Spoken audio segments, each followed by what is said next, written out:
4 matches there to get into top 8, and as we can see, our top 8 matches here. We're going to start on the winner side. Of course, we have NI versus CBM, an all-Korean affair right there. Then underneath that, we have ULSAN versus SEPHIBLACK, Korea versus Germany. That is going to be an absolute whopper of a match. Down on the lower side of the bracket, we do have GHIRLANDA versus Chanel. GHIRLANDA has been playing an absolute storm today. Chanel is definitely a opponent to not be to throw it off, and we are about to just get straight into the match here. No problem to it whatsoever. Okay.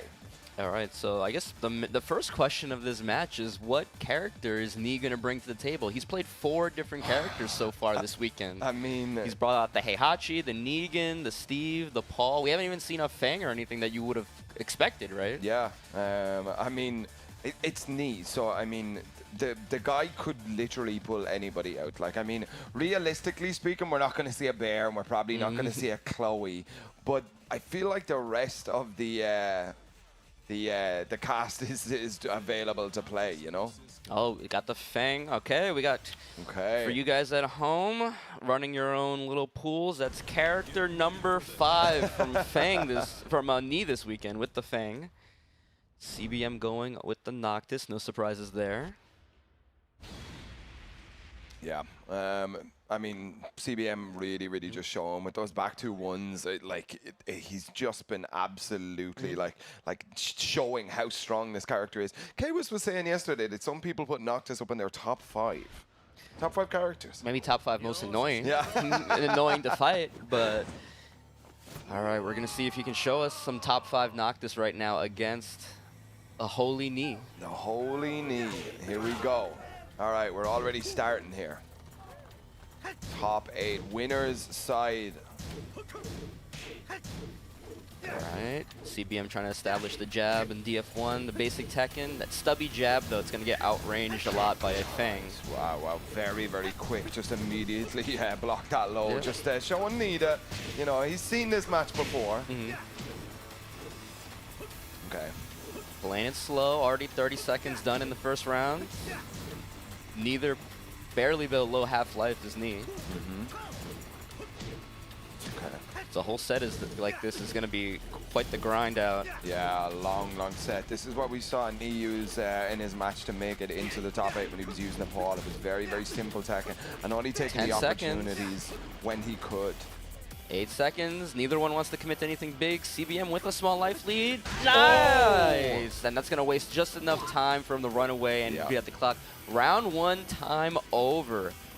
Great patience from CBM there. I mean, the classic Tekken match here. I mean, nobody really wants to run any sort of risky plays whatsoever. I mean, against NI's FENG, I can understand, like, man, if I press a button, I might lose. So what if I just don't do anything?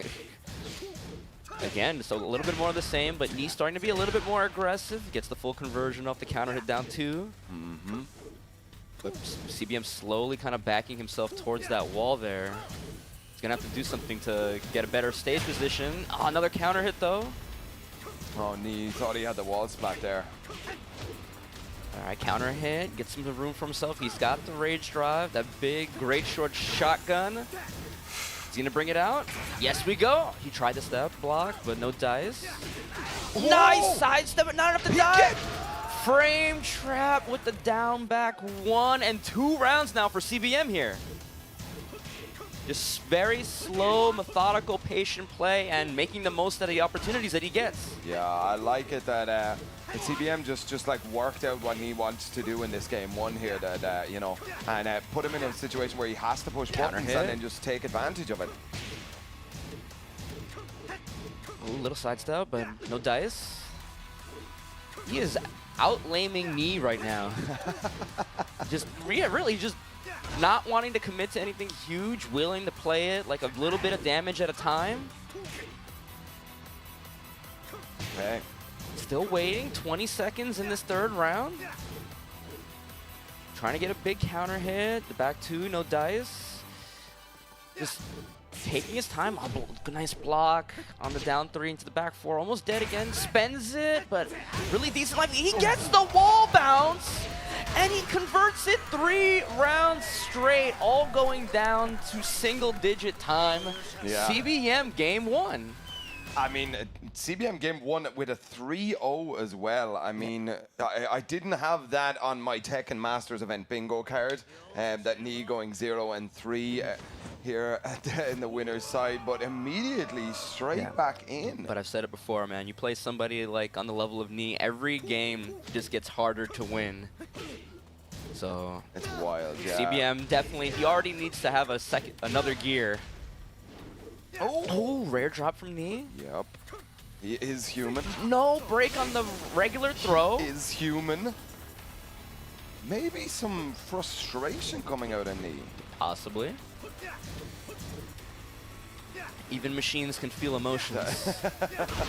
Oh, gets the counter hit. CBM is all over knee right now. Are we gonna get to the wall? Just short. And 4 rounds in a row from CBM with the Noctis here. This is wild. Okay. Back 2 into the Thundaga.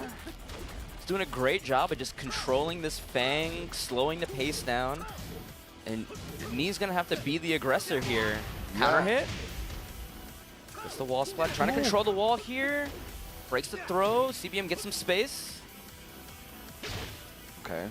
Forward 1+2. Trying to stop Knee from sidestepping. Yeah, and just CBM just trying, not being super committal with anything. Gonna back out, yeah. Ooh, throws the warp strike. And just enough to kill, and CBM 1 round away from from 2-0ing Knee, not only 2-0ing Knee, 6-0ing him in rounds. Like crystal clean sweep. Yeah. Clean as a whistle sweep right here. Looking for a Knee. I don't remember Knee ever losing this bad before. 5 rounds in a row. CBM has his number right now. He's got an amazing life lead here. Knee just outside of rage. He can get it cleaned up, puts him in rage. FENG really dangerous right now, but CBM still playing really controlled. 6 rounds straight for CBM right now against arguably the greatest player of Tekken on the face of the planet right now. He made it look easy. He had a plan, he executed it, being really slow, you know, not being super committal, just making the most out of the opportunities that he was getting. And he looked really good. And I think people in the losers bracket now are not very happy that Knee's down there with them. Man, I didn't even think about that. That's not a situation that you're like, okay, the losers run, I got this, I know who I'm playing against or whatever. Like, you have your rough predictions of, you know, how your path is gonna go. Yeah. Knee drops, like. Just ruined everybody's bracket right now, anybody's fantasy bracket at home. And you see right here, like, this was the story of the match, just CBM being really calm, slow-paced, making the most out of the small opportunities that he was getting, really just kind of nickel and diming Knee, just a little bit of damage here, a little bit of damage there. This 3rd round, he managed to get the wall bounce, big pickup, but that was like the big outlier here. Really, he was just, you know, beating Knee like 20, 30 damage at a time here. Yeah, I mean, he never really committed to the super risky options. Like, I mean, it was just that slow, really like well thought out. Every poke, every chip, it just felt like CBM knew exactly what he wanted to do and executed it absolutely perfectly. You said about 6 rounds straight. Yeah, and right now we're seeing CBM's teammate ULSAN, who's been on a tear both days today. He's been playing the FENG, he's been playing the Bob, he's been looking really sharp and amazing, and he's going to have to go up there, right there, the handsome devil himself, Mr. SEPHIBLACK from Germany. Coach of the Tekken World Tour season. I'm giving him that award right now. Always in any of his kind of friends' ears in between matches and that sort of stuff. You know, he's really promoted this sort of open environment for people to talk about Tekken, even if you win or lose. Like, you know, but his opponent. Yeesh, it's an uphill battle. I mean, for both though, really. I mean, you're not going to get an easy game at this level in a Masters tournament. So yeah, these guys know what their mission is. It's just accomplishing it is going to be quite difficult. Yeah, it's You know, I said yesterday my pick for winning this tournament was ULSAN, but I didn't think the winners finals was going to be CBM versus potentially, I don't want to count SEPHIBLACK out, potentially ULSAN versus CBM here. But he does have, you know, like I said, I think ULSAN's been playing amazingly this weekend. Sephi's going to have a tall task ahead of him. Yeah, I mean, we saw Sephi earlier on today just securing his spot in the top 8, and I mean, he was running an absolute dominance class there earlier on, just kind of enforcing his own gameplay style with that big Miguel. But I don't know if he's going to be able to get away with as much against ULSAN than the APM heavy Tekken player here. He moves more than anyone else. Yes, exactly. He's moving like crazy. Like, I was wondering if he would bring out the KAZUMI. I've been told by some people that they believe that the KAZUMI can be a really annoying matchup for the Miguel. But on the other hand, the Miguel finds his moments. The damage output greatly favors the Miguel over the KAZUMI. But you know, we're in top 8. I think I was talking about it with you yesterday. You know, like you bring out these more stable characters like the FENG in the pool play, and then once you get to top 8, when you're more familiar with your competition, maybe then you can bring out something like the KAZUMI, which is considered a weaker pick, but you know, more specialized for ULSAN. But we'll see. All right, well, here we go. All right, already starting off with that down forward 1. Okay, oof. That's what I'm talking about. You can blow for blow.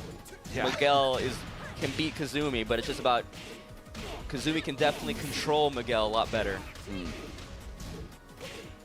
just outside of rage now. A terrible place to be. Okay. Gets it. Oh, nice whiff punish on the first hit of the back 2-2. Yeah, I mean, ULSAN is just very, very quick. He's he's got all his points are blocked into speed. Okay, there we go, big running. Ooh, went for the grab, but Sephi went for the hop kick. All right. Oh, and again, this magic 4. Sephi is gonna have to just kind of work on his timing here a bit. We're seeing 2 magic 4s already from ULSAN that have worked out really well. Yeah, 11 frame magic 4, great keep out tool for SEPHIBLACK if he's too aggressive with the Miguel. Okay, transitioning to the infinite stage. ULSAN yet to drop around here in this set. Sephi trying to get something going, but the flash punch combo, the 1-1-2 from ULSAN, pushing him back out.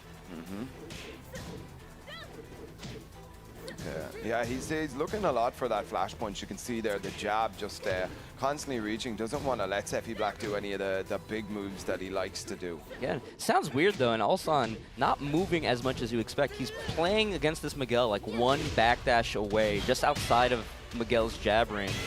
Ooh, our second running 2. Okay. Looking real strong, but Sephi has rage. Yeah, ULSAN has to be careful. And now we're seeing the ULSAN movement that I expect. Spends the rage drive, first hit whiffing. 9 seconds left. Sephi's got to make something happen. What a flash duck whiff punish. And 3 rounds straight, like you said, ULSAN taking game 1. Yeah, not conceding around. I mean, we're seeing a lot of 3-0s here today. I mean, this top 8 is getting wild. I mean, okay, I like this. As we were talking about earlier on, and we saw Sephi coaching TETSU in a previous game today. TETSU straight back up and coaching his friend and traveling partner, SEPHIBLACK here. ULSAN so reaching inward for his coaching. I mean, he just he did a very, very solid 3-0 there. Now, what do you think the difference would have been if he had picked Bob in that last matchup? I think the Bob, he would have ended up being a little bit more of the aggressor, and then Sephi would have gotten potentially more counter hit opportunities.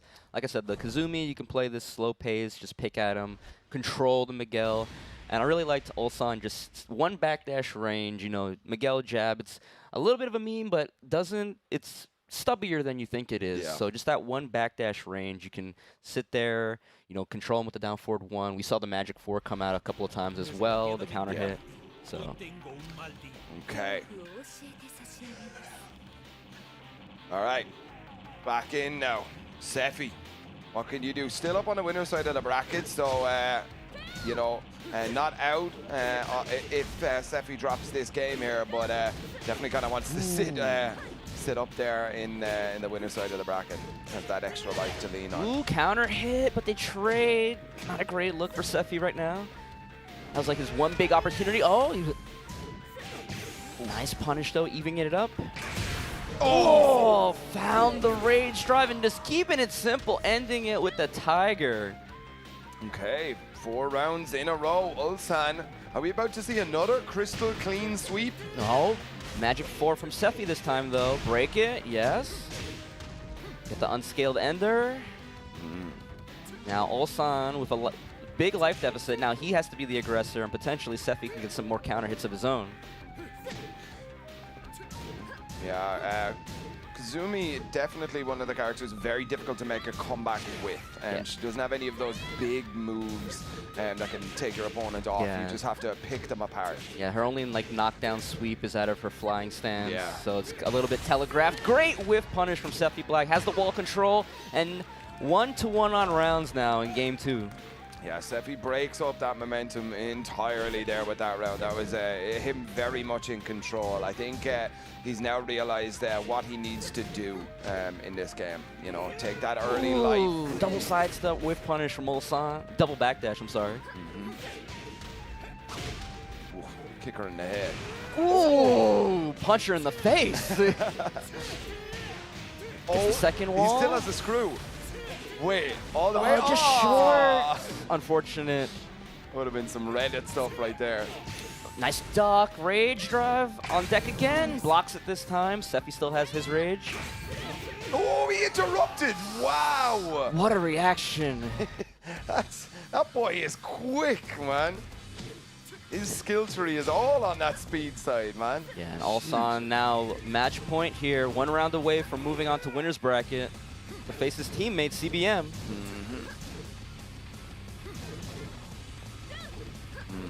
Yeah, a little bit more patience now, but ULSAN trying to starve him out, not giving many big opportunities. Sephi got some good counter hits in the last few rounds, but finishing the flash punch combo, getting the launch punish. Can't reach the wall here, but will push really close.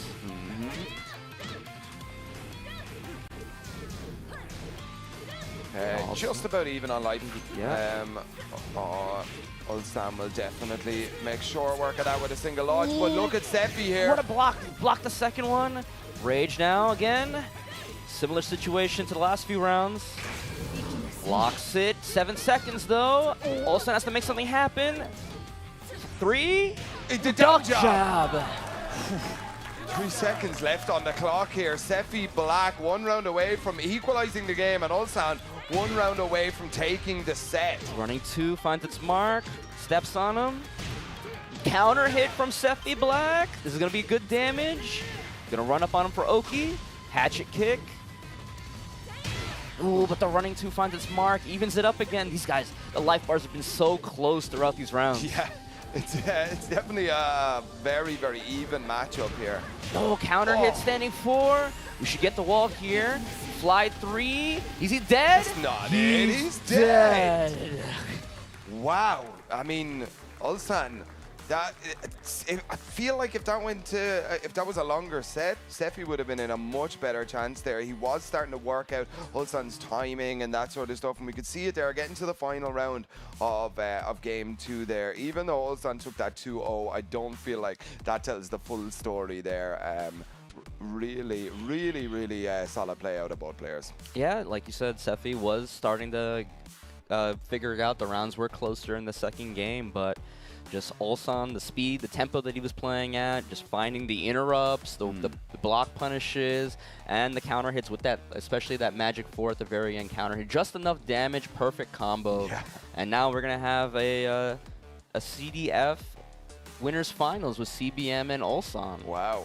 It's definitely a happy office right there now in CDF sitting there. But let's break down this game here again, because in game one there was very little that SEPHIBLACK could do. I mean, I don't even know what you think about here going into game two, because this was so clearly ULSAN, and it just looked next to impossible to break his defense down. How did he do it? Like, I mean, do we have any theories here?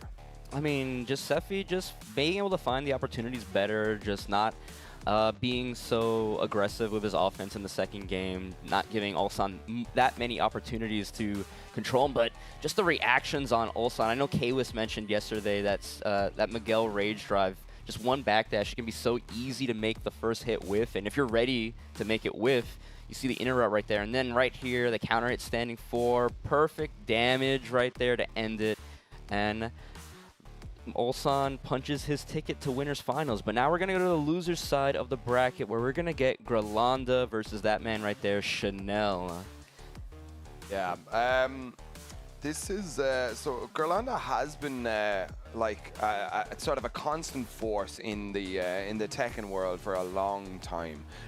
He's definitely stepped up as of recently. Had a really good showing at the last year's Tekken World Tour Finals in Amsterdam as well. Had that sort of, I want to say breakout performance, but it's not a breakout. I mean, he's been around for so long, but has just been kind of stuck very clearly in the world's like brain after that showing there.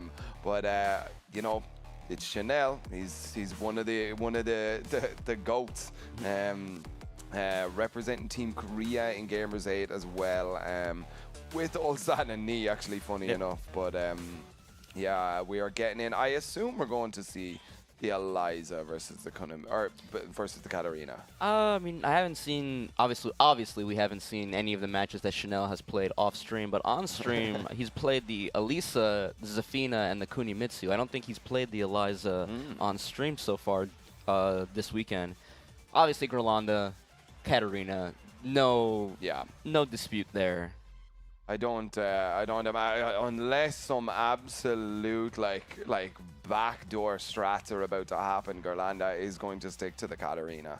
I don't think he's ever played any other characters. ELIZA. You guessed it. Yep. So I just when it kind of gets down to crunch time, Chanel tends to stick with his girl. I saw him cosplaying as her one time, and that always, every time he locks her in, that's all I can think of as well. But yeah, so here we go. We're down in the losers bracket, so last chance, guys. How are we gonna get on? Loser leaves the tournament with 7th place. All right, Chanel versus GHIRLANDA. ELIZA versus KATARINA. We'll see if GHIRLANDA can force his way in early before ELIZA can get some meter going. Yeah, GHIRLANDA has definitely been showing the kind of pros to this aggressive style here. Was able to actively interrupt strings and stuff.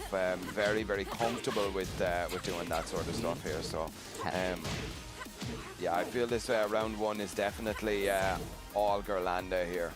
He's trying to threaten the wall behind Chanel, but Chanel already showing that he's been willing to press some buttons into GHIRLANDA. See if he remembers that later and sets it up for some counter hit opportunities. But gonna get the balcony break here? Yes. We got a meter. What we can do? Key charge. Yo. That is so messed up actually. If she has meter, because she key charges, you don't want to get up into some wonky counter hit setup, so you lay down and instead you eat the EX dive kick. That is actually so messed up. That's a very cool setup. I enjoy that. I do enjoy that a lot. ELIZA players, steal that, please. And never do it to me. But strong first round from Chanel. You spending the meter on the EXDP, really smart. You don't want to have to deal with any mix-ups like that. Okay. Oh, counter hit, but they trade. GHIRLANDA with a full launch. He's going to get a side wall if he gets it at all. No, just short. Good life lead. The back 1-2. Tried to step the Dark Wave. No dice, but he's trying to control this wall right here. Chanel uses the throw to get away. Really smart. Using throws as positional tools. Yeah, it's a part of the game. Oh, but he messed up the dive kick here. And GHIRLANDA takes full advantage of that. That was kind of stalemated there for a little bit there, maybe about 10-15 seconds. But 1-1 now on the rounds. Oh, tried to bait him for the EXDP, but super big punish from GHIRLANDA right here. Gonna break the wall. Break the wall. Oh, Ooh, no. Don't know what that was, if that was intentional or a drop. Another block on the DP. Chanel getting a little too cheeky with these DP challenges. Yeah, they definitely worked in round 1 there. We saw it, but no, we're not seeing that anymore. GHIRLANDA very quick to the adaptation. Jumping to hit, but no confirm. GHIRLANDA just taking his time. You don't want to overcommit and lose the round because of it. Chanel's got a borrowed meter. He's got rage. A clean touch means you're going to lose this round. 8 seconds on the clock here. What a low parry call out. Honestly, yeah, that was the only thing that would have killed with that much time. You can afford to eat the Moonglide mid. Yeah. But big round start counter hit for Chanel. Gonna get the wall here. Flop over. Nice punish on the Moon Slasher. Oh, yeah, I was about to say. Ooh, wall splat and the re-wall splat on top of that. Are you dead? Yes, you are. Wow. 1 bar of meter right there. That's what that round was. Okay, chasing down that jump back here. Ooh, tried to jump over it. That was a clever option there. Yeah. I like the idea. Did not pay off. Chanel has wall positioning here now. Nice low parry on the duck jab. What can we do here? We're going to cash out damage or keep her close? Cash out damage with the Moha, run up on him. Okay. Again, a lot of, big damage and then a little bit of waiting. Just kind of biting, waiting for your next opportunity. Yeah. Trying to space out with the dark waves. Chopping at those legs. Ooh, the 4-4-3, just a single hit. Yeah, I could have pulled the trigger there. Ooh, anti-airing the Katarina with the standing 4. And even if this combo doesn't kill, it's going to waste so much time. Lay on the floor, we don't care. Yeah. And time up, final round. Chanel, game 1. That combo was absolutely sick, man. Just to get the wall to put that damage on the board and make sure he got the splat there. Really, really cool stuff. I mean, that's another strength of, ELIZA and 2Ds in general. You get that meter, you get those long combos. Like, even if they don't kill in a situation like that, you're just spending so much of the timer, and it's just like, by the time the combo's over, it's like you got like 3 seconds left to do anything. All right. Did we go straight back in? No, it's got to be a stage select. Yeah, Kindojin. Wants that extra bit of space, but still having those walls here to do that that sort of hyper wall damage combo enders and stuff. Okay. So here we go. I believe this is the stage that GHIRLANDA picks when he does pay. I don't know why, but this is his stage of choice. Yeah, look, there's still room in the world for hipsters, man. Yeah. I just, this stage always bothers me because there's no door. How do they get in? The parachute. Just a hole in the ceiling? They bungee the kids down into it, All right, GHIRLANDA trying to control, but finishes the string, gets the payoff. Multiple dive kicks, pushes back out to the middle. The Moonglide 2 extra damage. Okay. Oh, wow. That dive kick was the right idea, but unfortunately it did not come out here. GHIRLANDA pushing forward. Look at that carry. Trying to control Chanel really close to being in the corner. You see the sidestep lefts, and GHIRLANDA kind of lets him get free back to neutral. But the duck, nice duck, but not enough damage to kill. 5 seconds. Yeah, he had to pull something out of the bag there. You were getting down into Hail Mary territory with 3 seconds left and that little health. Nice stab, hop kick punish, but off axis. What can we do here? Okay, spikes him down. Again, Chanel with his back to the wall, but fighting out again, this time with the EX dive kick. Oh, with the unblockable ender as well, looking very impressive here.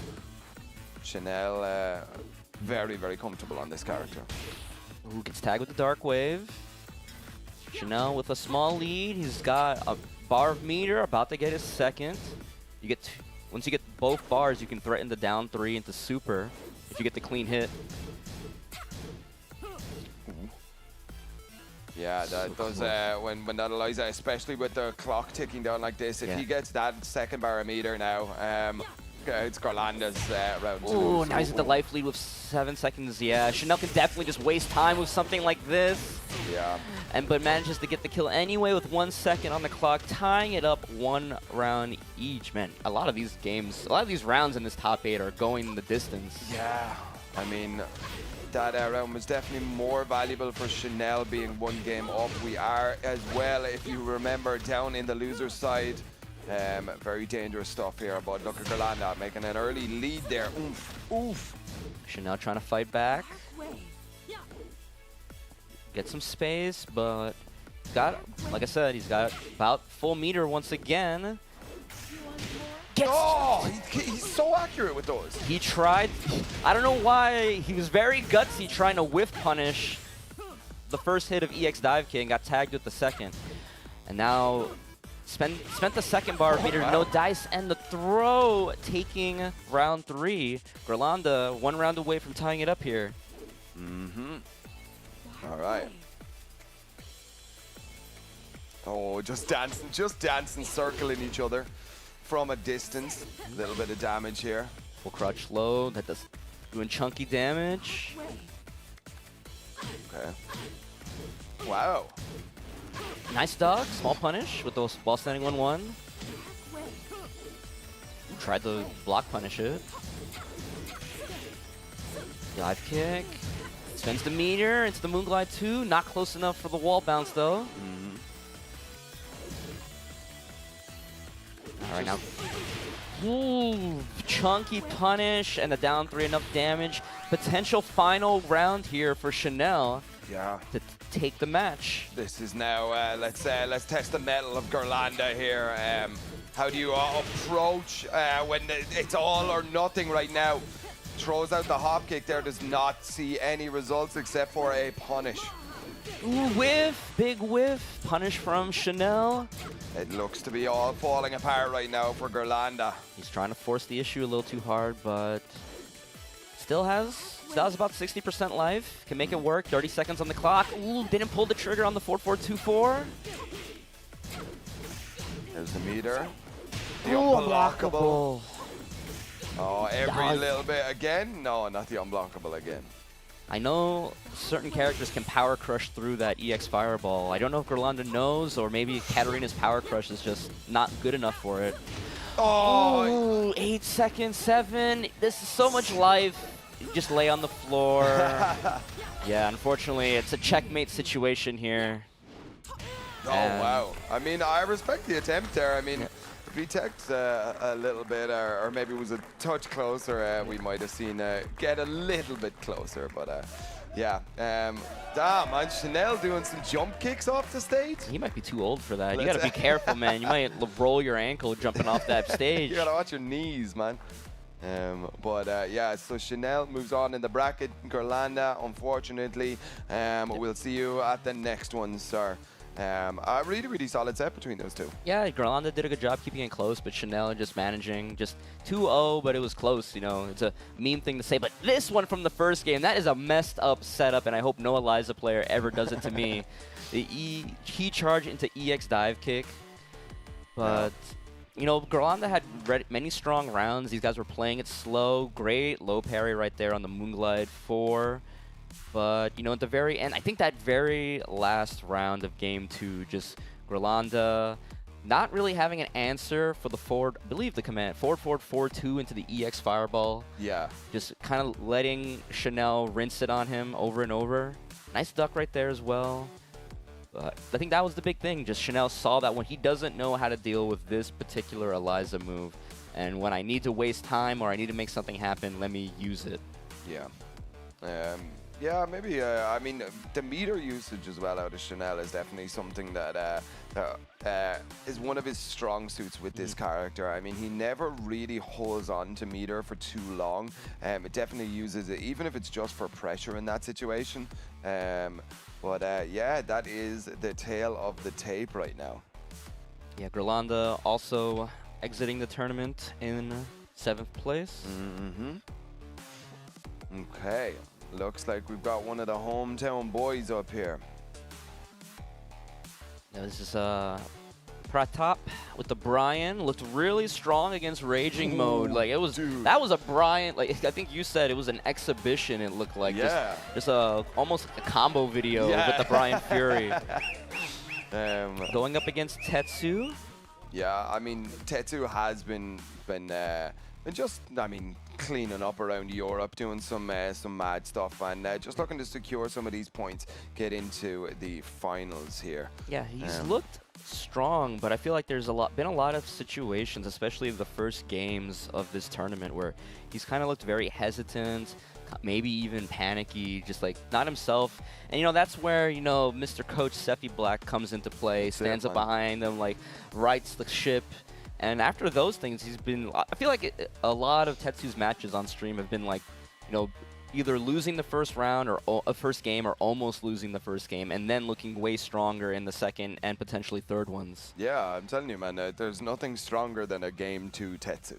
Like, you know, just when he has game with the Game 2 TETSU with the SEPHIBLACK coaching on deck. That's what I'm saying. Yeah. No, because it doesn't matter what happens in Game 1. Sephi is always there in between the games. The scariest TETSU is a Game 2 TETSU, man. Best player in Europe is Game 2 TETSU.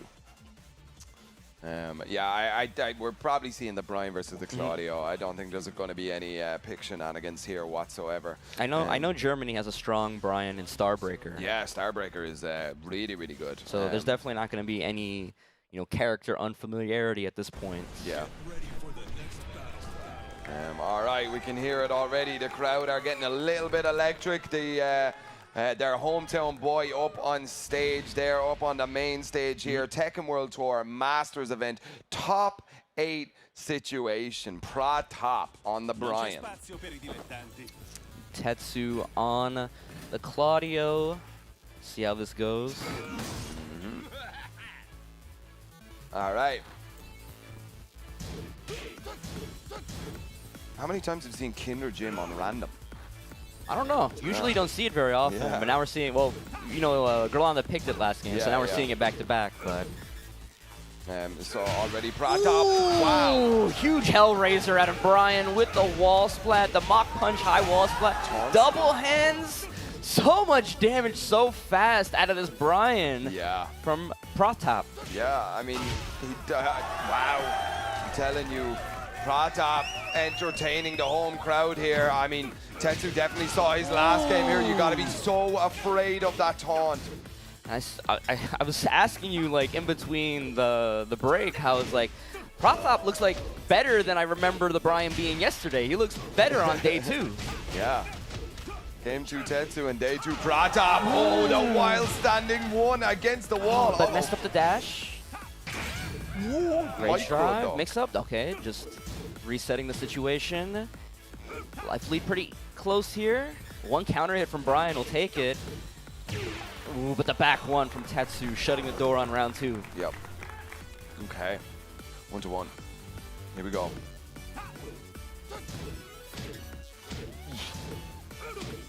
Down 4s. Trading lows. Yeah, really good low from BRYAN. Ooh, nice step, gets to his back, the full string hits, the down back 3, extra damage on top, but the hatchet kick, oh, what a challenge after getting hit. +5 into hop kick, yes sir.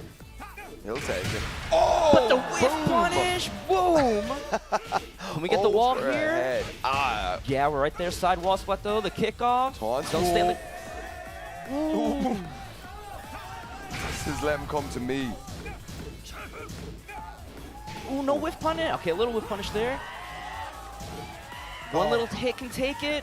On either side, honestly. No, Superman! Where? What the hell? What What's happening there? Look at this. People are bouncing. Oh, the down back 4 going under the Superman punch. Yo, wait a minute. Snake Edge. I can only assume that Snake Edge was a misinput. I think he's getting too turned up by the crowd right now. Yo, PRATHAP, calm down, bro. Going for the Oki. This is looking all TETSU right now. After that unfortunate ending of the previous round, but PRATHAP trying to bring it back here. Confirms on the down forward 1 series. Oh, just a generic down 4. And you see Sephi right there. Camera, I don't know why. The camera's always on Sephi. Just goes to him. Wait, is he not about to go up and coach? I mean, he looked really strong that time. Doesn't look like the coaching's needed. Yeah. Damn, I like it that the cameraman was just ready as soon as the game ended. It was just, but here we go. All right, we've already got coaching coming in from PRATHAP here. Or on PRATHAP. He did get the side change here. Now, I mean, the Snake Edge is kind of where everything fell apart, right? Yeah, I can only assume, usually when top-level Bryans do Snake Edge, it's a messed up forward 3. Right. It's like they're trying to dash up into forward 3 or even down 3. They never want to do Snake Edge on purpose. No. Okay. But let's see if he can hold his composure and kind of knock this game out here. Jungle outpost, tinier stage up top. Nice. Try to pin down TETSU here, but the whiffed hatchet kick into the get up 3 full combo. Do we break it? No. No. Save it for later. Yeah, keeps him there. Ooh, all the way around. Didn't get much here. TETSU already putting PRATHAP's back to the breakable here. A little sidestep on the back 1 into the hop kick. Now do we break? Yeah.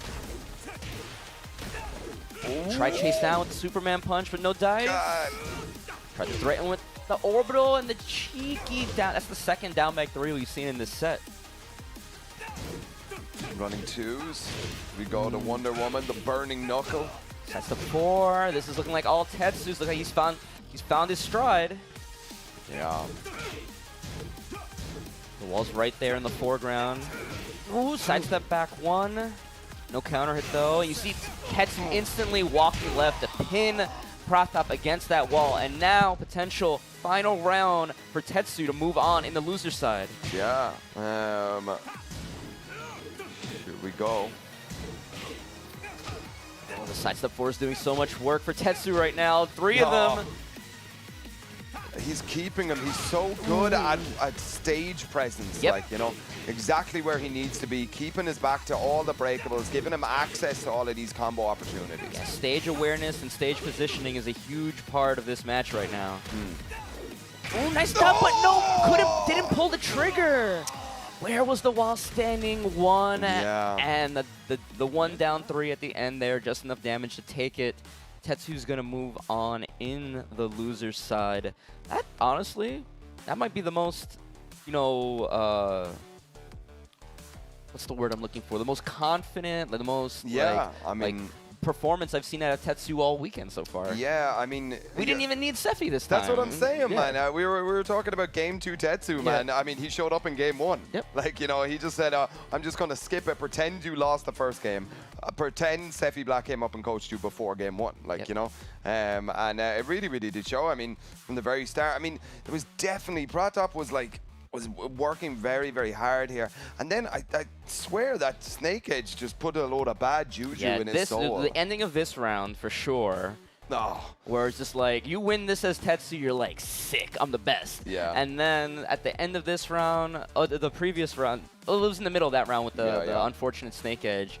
And then you see Snake Edge come out from BRYAN, and you're like, sick, I'm going to get a free punish right here. Yeah. And that just gives TETSU the confidence to go into this game 2, even though PRATHAP had the stage pick. I felt like TETSU was super comfortable working around these balcony breaks and breakable walls. Yeah, just the way he positioned, it's very, very dangerous that he always put the PRATHAP's back to either the balcony or the breakable wall. In every situation, he was always, if there was nothing happening, he was rearranging to put himself in the best 100%, position. exactly. So you see right here with that, PRATHAP and both GHIRLANDA are out of the tournament with 7th place. strong performances for both of them. I feel like, you know, obviously you get disappointed. Obviously, victory is always the choice here, but just, you know, any given Sunday, you know, just their opponents playing a little bit better. But you see right there our losers quarterfinals matches that will be coming up. SEPHIBLACK versus Chanel, and TETSU gets to play Knee. Dude, Knee down in the losers bracket. It's just, I don't know, man. It's wild. So we've got 4 Koreans left in the tournament and 2 Germans out of a Tekken World Tour Masters event. But if you want to stay up to date on the World Tour itself, head over to TekkenWorldTour.com. Go follow at Tekken and at BNE Esports on Twitter. And of course, check out the YouTube at our BNE Esports as well. All the VODs are uploaded and stuff. You can see players' stories throughout it and stuff. It's very, very cool. Yeah, but I believe that we are going to take a short break. And when we come back, it'll be top 6 Tekken action here at Fighter Showdown. Stay tuned for that.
Ladies and gentlemen, welcome back to Fighter Showdown 2023 here in New Delhi, India.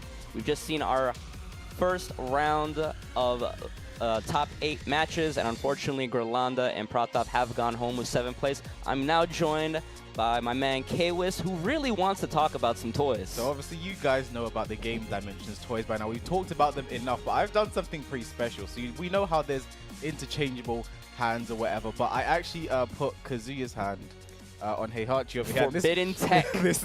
I don't know why, this really amused me when I did it. So guys, you can scan the QR code. They're on pre-order right now, $26.99. I mean, so much bang for you. I can't like this. This really amuses me a lot. You get all this stuff in it. You get your readies, you get your round ones, and obviously this is how they look. Come in the box. They look amazing. A lot of stuff going on. A lot of arts going on. So make sure you guys get involved with this, because you can do stuff like this, and this just it really amuses me. You just started you just silently did it in front of me and just started chuckling to yourself, and I was like, what is wrong with you? I just wanted to see if it would work. Well, enough about that. We have the rest of our top 8 left to play out here. See, in the winners final, it's an all KDF battle. You've got CBM versus ULSAN. Probably Moil's probably at home happy right now, seeing his teammates do so well, and you see on the loser's side is all Germany and it's all Korea. SEPHIBLACK versus Chanel and Knee versus TETSU. It's a training partners sort of jamboree down there. There's going to be so much coaching Oh, in these yeah. losers bracket matches. You know, Sephi and Tetsu, you know, good friends, good training partners, and the same can be said for Chanel and Knee, both DRX. So speaking of which, seeing him sitting there, you know, a bit stoic right now. You know, this guy's normally a very jovial, jolly fellow, but I think, you know, this is serious time. This is the loser side, and I think Chanel's someone who's been in this exact position in the Tekken World Tour this year. You know, he's normally gone out around 5th, 4th, you know, 7th position. So I think really looking forward to making a bigger splash, you know. So hopefully, because the points are very important at this point, and someone who also has a lot of points and wants to improve as well, SEPHIBLACK. See him smiling. See, that's the smiley, jovial guy today. You know, currently in our top 20 and looking to get even more points, hovering that Miguel that he is known for. But I mean, Chanel, I think this is going to be an interesting battle. I think Sephi is someone who traditionally does very well against the waifu sometimes, and then sometimes has a bad time. And sometimes depending on the waifu as well. And yeah, the interesting thing about both these loser side matches is that both of the German players are character specialists. You got the Miguel and the Claudio. You don't know going ahead of time what Chanel or Knee are going to bring to the table. Yeah, so it's just a complete matchup nightmare sometimes, especially with this one, because I didn't want to say this because they could hear us over there, but one of the waifus that Sephi traditionally has struggled with in Europe is ELIZA. That is, there are a few people like Lane, like SHOWDOWN, who have given SEPHIBLACK some trouble with this character. So let's see how he handles it here. I mean, you know, probably the best ELIZA in the world right now. Probably him and Dawood, you know, the two names that come to mind when you think of this character. So let's see what Chanel brings to the table. Been a while since I've seen his ELIZA as well. So see what those two plus and Cuddlecore, right? You know, as you start speaking, I was thinking, you know, there must be someone else of good. You know, top 3, you can argue the order however you want. But Cloud9 Cuddlecore as well. Let's not forget that. But Cloud9 Red Bull Cuddlecore. But Chanel getting first blood in this first round. Sephi trying to match it with this float combo. Gets the clean wall splat. The 1-2, 1+2. That's normally all he can get on small characters. Yeah, and there's the shoe shine pickup as well. Sephi, one more hit does it. Chanel takes the first round. Yeah, and part of what makes fighting ELIZA so annoying in this game is that, like, on a flip of a dime, she can be super turtly and just whiff punishly, but all of a sudden the chainsaws can come out, the shoe shine can come out, and all of a sudden she's in your face, like, rushing you down. Yeah, and ELIZA's movement also can make some things a nightmare because she's a character with one of the best backdash in the game, and traditionally small interactions you're used to having, like, I'm plus here, I do this normally, ELIZA can just backdash, but Sephi does not care right now. Nice combo, keeping Chanel's back to the wall. Needs to take full advantage of this right now. Hatchet. All right, down for nice block from Chanel. Rage drive spent the plus frames, the unblockable there. And I think people are still adjusting to that unblockable there. It is reactable, but you know, you don't really see it that much. I have tried, personally, I've tried to train myself to react it to the sound clip when she goes shine. Yeah. Because there's nothing else that she does out of that stance that makes that sound. So you just close your eyes then. Well, it's like similar to Heihachi down back too, right? Hashi. People react to the Hashi, right? So. Speaking of the sidestep delay, hop kick punish there from Sephi. Very nice. Not going to get the wall. Going to have a big life lead. Sav 2, one more hit, the down forward 1. Strong third round from SEPHIBLACK, trying to stop the bleeding. Nice backdash, but no commit. All right, little side steps from Sephi, but you know, sometimes you like step or backdash, but you're not 100% sure somebody's gonna whip. Yeah, and there's the. I get so proud when I see SEPHIBLACK do back T2. I've told him this move is so dumb. You need to do it more. Does it there. Shouts to Glacier. Yeah, it's definitely a move that can win you a whole tournament set. I mean, it just helps Sephi win that round right there as we get to a final round in this first game.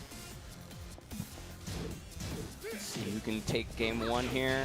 Both these players have looked really strong all weekend. Chanel looking strong on all his characters, especially this ELIZA. Yeah. Looks very polished and ready to go. A nice jab float there. Out of the down 3. This should go to the wall forward 4-2-2. Nice combo as well. A unique the special gap there catches Sephi off guard. Could have been worse though, but life lead for Chanel, and this is where ELIZA gets so tricky to bring that back from. Stab 1-4, but no wall to bounce off of. Little whip punish with the jabs, 2 grab. Chanel has his back to the wall. How's he going to try to get away? Little steps to the left, trying to make space. Sephi waiting for his time. Yeah, I mean, both low on life, but no rage yet. 13 seconds left. Nice backdash to get away. 10 seconds left. This next hit is so important. It's going to put one of them in rage, perhaps. The standing four. Nice block from Sephi. 3 seconds left. Down 4. Rage drive! SEPHIBLACK pulling the trigger first. Sometimes that rage art can suck, but that time it was exactly what he needed. You know, I tell SEPHIBLACK multiple times, stop using that rage drive. It's terrible. Keep your extra rage damage. Use it in a rage art combo, etc., etc. But I don't know. Don't listen to me. That's if there's anything I've learned over doing this for a long period of time, don't listen to me. Every move has its place, right? Yeah. Even if it's a 1% of the time place. So Sephi's found his place for that move, honestly. I've told him to just start doing down back 1 when he has rage and then use it in a rage combo, but that's just me being silly as Chanel switched to the Kunimitsu. Now I'm not normally a fan of this. Switching to a different character when the game is so close, because it's like that last game, 0 seconds left timeout. I mean, Sephi would have won the combo regardless, but that's how it ended. Very much could have been winnable with the ELIZA. Goes to the Kunimitsu, and this is a character I think Sephi is much more comfortable against. You know, just seeing how much he has played against this character a lot in tournament and comes out on top more often than not. But again, this is a different style of Kunimitsu. I've seen Chanel switch to the Kunimitsu when he's down a game, and all of a sudden he becomes like a stone cold killer, like super efficient, like not taking any big risks. Sephi getting the life lead here, but I wouldn't be surprised if Chanel just starts turtling up like mad. So I got a question for you then. Do you feel like sometimes people just made the wrong character choice from the start? Yeah. Yeah, possibly. It might just be like Chanel, like, you should like, I picked this character because I thought I was going to win 3 rounds straight, and that didn't happen. It being so close was already a problem. Yeah.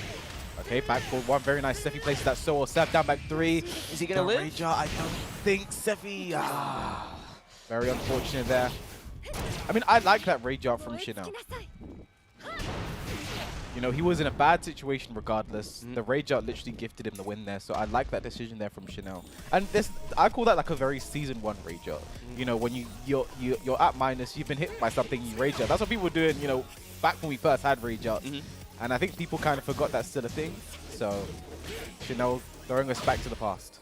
I also was you know, I think at high level also, I think Sephi was really banking on, even if the rage art coming out, that being enough damage to kill. Yeah. Yeah. Maybe sub 2 instead, who knows? But the set 3 though. You know, for me in this matchup, I believe when Kunimitsu does set, there's no reason not to duck. You know, I don't think the mids are that scary, and if you block the set 3, you get a launch. And speaking of the lows that are scary, rage drive spent, gonna be a big comeback need to make without the rage mechanic. Sephi doing a good job in this second round of not giving Chanel a lot. Great break on the throw. Yep. Counter hit though. Not the worst thing in the world. Oh, no break on that throw. This is bad though. That might be the worst thing in the world. I think Chanel has the life lead now with 3 seconds left and the kunai. That's 2 rounds. You have to say Chanel just, Kunimitsu's a thief. And we've seen it for those past 2 rounds. And Chanel just so good with this character, just doing what he needs to, being so annoying, but also being able to play super defensive if he has to. And yeah, 2 rounds now that he's kind of stolen from Sephi. Snatching victory from the claws of defeat. Nice duck there. Alright, stepped up back 3. I mean, we're seeing as well, like, Sephi with another life lead, but we have seen how easily Chanel's able to tear that back. Like, right there. Oh, couldn't get the rest of the pickup. Yeah, I think he thought the wall might have been closer there. But life lead again for Sephi, 1-2-2. Nice cat on 3. Yeah. Oh, break on the throw. Yeah, break on the throw again. Oh, wants to do it one more time. He's getting a little handsy. Rage drive. Yeah, 15 seconds left to go. Punish that. Very nice. Sap down 4-3. Oh! The rage drive stealing it again. I mean, that is 3 rounds you have to say Chanel just robbed straight from SEPHIBLACK. It's never over until still smiling. Says KO. Still smiling somehow. I don't know. I mean, that smile could mean many things. That smile could be like, man, I want to die. I hate this character. I could be at home playing Tekken 8. No, that's going through his head right now, you know. Are these points really that important? Like we playing Tekken 8. The points are important, guys. Points are on the line, remember that. 400 for first place. For this Masters event. Yeah.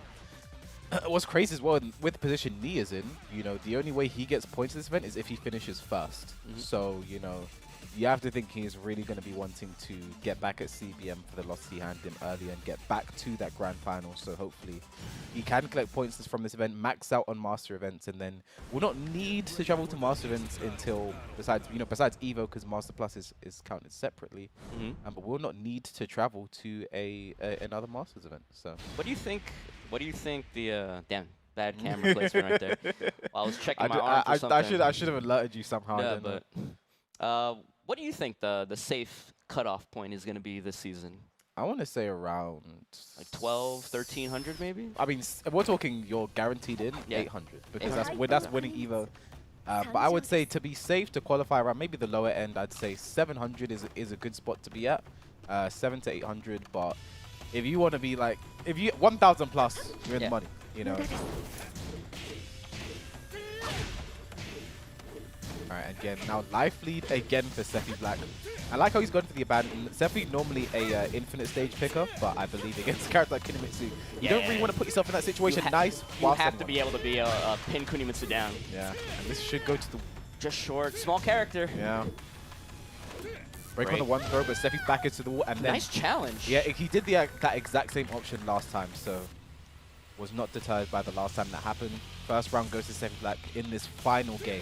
Yeah, but I 100% agree with you about the stage pick. Like, on an infinite stage, it can be so hard to pin this character down, and only by pinning her down can you kind of force Chanel to start making bad decisions. Yeah. Right, down forward 1-2, very nice there from Sephi. The stab 2 is again up for 1 for the plus frames. Looking for a punch Sabaki there. Down 4. Nice challenge from Chanel. Nice, there it is that time, and Sephi's going to move on to set point. Looking really strong here, 2 rounds to none. Moving on into loser semifinals. Yeah. But Chanel's not out of this yet. Yeah. Down forward 1s. Nice block. That's not the best, or no whiff punish there from Sephi, but could have been hit, could have been worse. 2-4. Now, even on life right now, and a lot of time has been spent off the clock. Out of range to punish said Sephi was aware. Key charge, probably looking for a set mix up here. Sephi did not want to take it up forward 1. Sav down back 3 again and again. Ooh, that was so unfortunate for Chanel. He wanted to get the back turn string, but when you're like face up against the wall like that, a lot of times you will like do like a mini splat face first and turn around, and Sephi was prepared for it. Great job there from SEPHIBLACK as he takes it 2-1 over Chanel. Going to be very happy with that performance there. And I want to say this might be Sephi's highest Masters placing so far this year, with at least 4th place. You know, has made top 8 multiple times. Mix up, I believe he was top 8 at Combo Breaker as well. So I'm trying to think. This could be his best Masters performance so far. Obviously, and it could get even better. You see right here the first game with the ELIZA that we both thought was perfectly fine going in. Just like a few bad calls in the final round. Very close. Spends the rage drive here. Great presence of mind. You get the wall splat with the high unblockable and convert it to get the round. And then Sephi just bringing it back 3 rounds straight. Maybe it was the fact that it was a 3-round straight comeback that bothered Chanel. I mean, just like that, I think Chanel spent his rage drive as well in that situation after the down 4. So, you know, could have been a rage drive clash, but SEPHIBLACK came out on top. And just looking how things went here, you know, the Kunimitsu there was the 3-round straight character, but I think once, like, here's my philosophy when it comes down to it. Sephi, like, he just got comebacked on, you know, 3 times in the game of Mishima Dojo. So, you know, he probably just thought to himself, I'm making a lot of mistakes. If I want to win, just don't make mistakes. So he decided to stop making mistakes. He won the game. And shout out to Sephi moving forward, still in our losers side. 3-0 doesn't tell the whole story there. You could, like you said, losing 3-0, very close rounds. Like, you were winning until he came back on you. So as long as you know, keep your life lead correctly, Sephi made the adjustments, and in game 3 and moving on. And he's going to face the winner of our next losers side match. It's going to be TETSU versus NIE. Yeah, so you thought you had enough of Germany versus Korea. Too bad. We have another one for you right now. It's going to be TETSU versus NIE. And I did just speak to TETSU before waking up. I wanted to give him some words of encouragement. And he said to me, you know, I'm feeling very confident. I have a plan. I think I know what that plan is. And it might start the character select screen. You see NIE sitting there as well. So, Wondering which character Nee's going to go for. Expecting the Feng, as I've played a multitude of characters. You know, 5.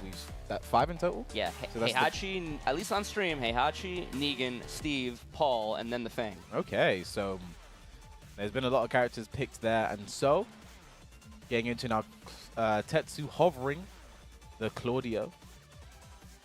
That might not be where the final is laid, as there it is. The Lydia. This is what I had expected when this guy told me he had a plan. He was going for the Lydia Sobieska.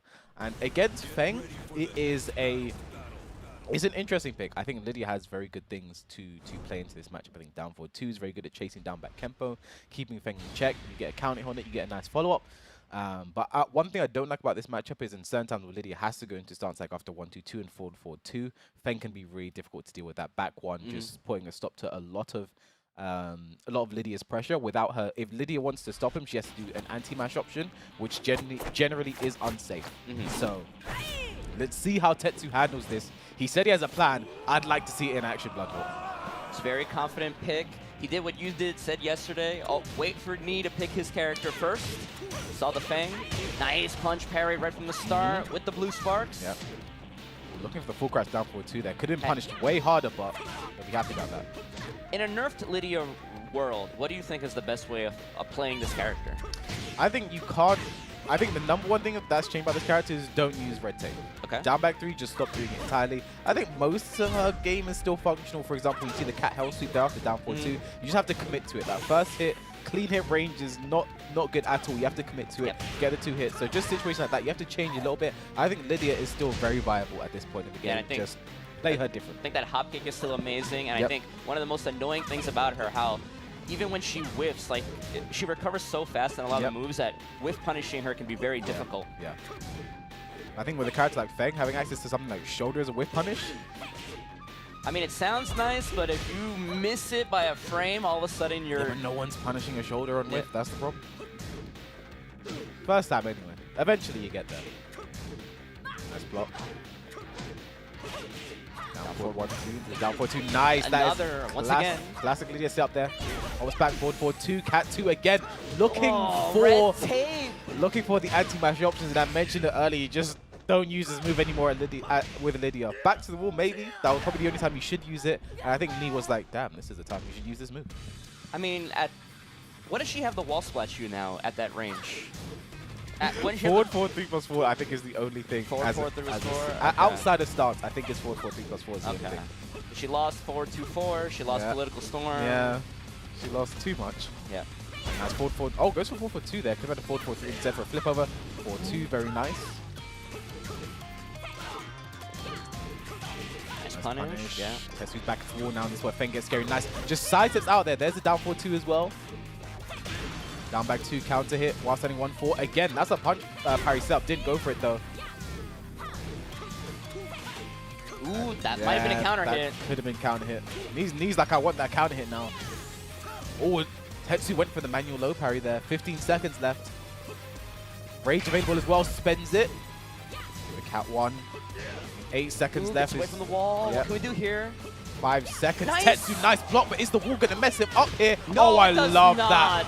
I love that from TETSU there. A lesser player there is going to get confused by the wall, not do the best combo, but TETSU was so aware.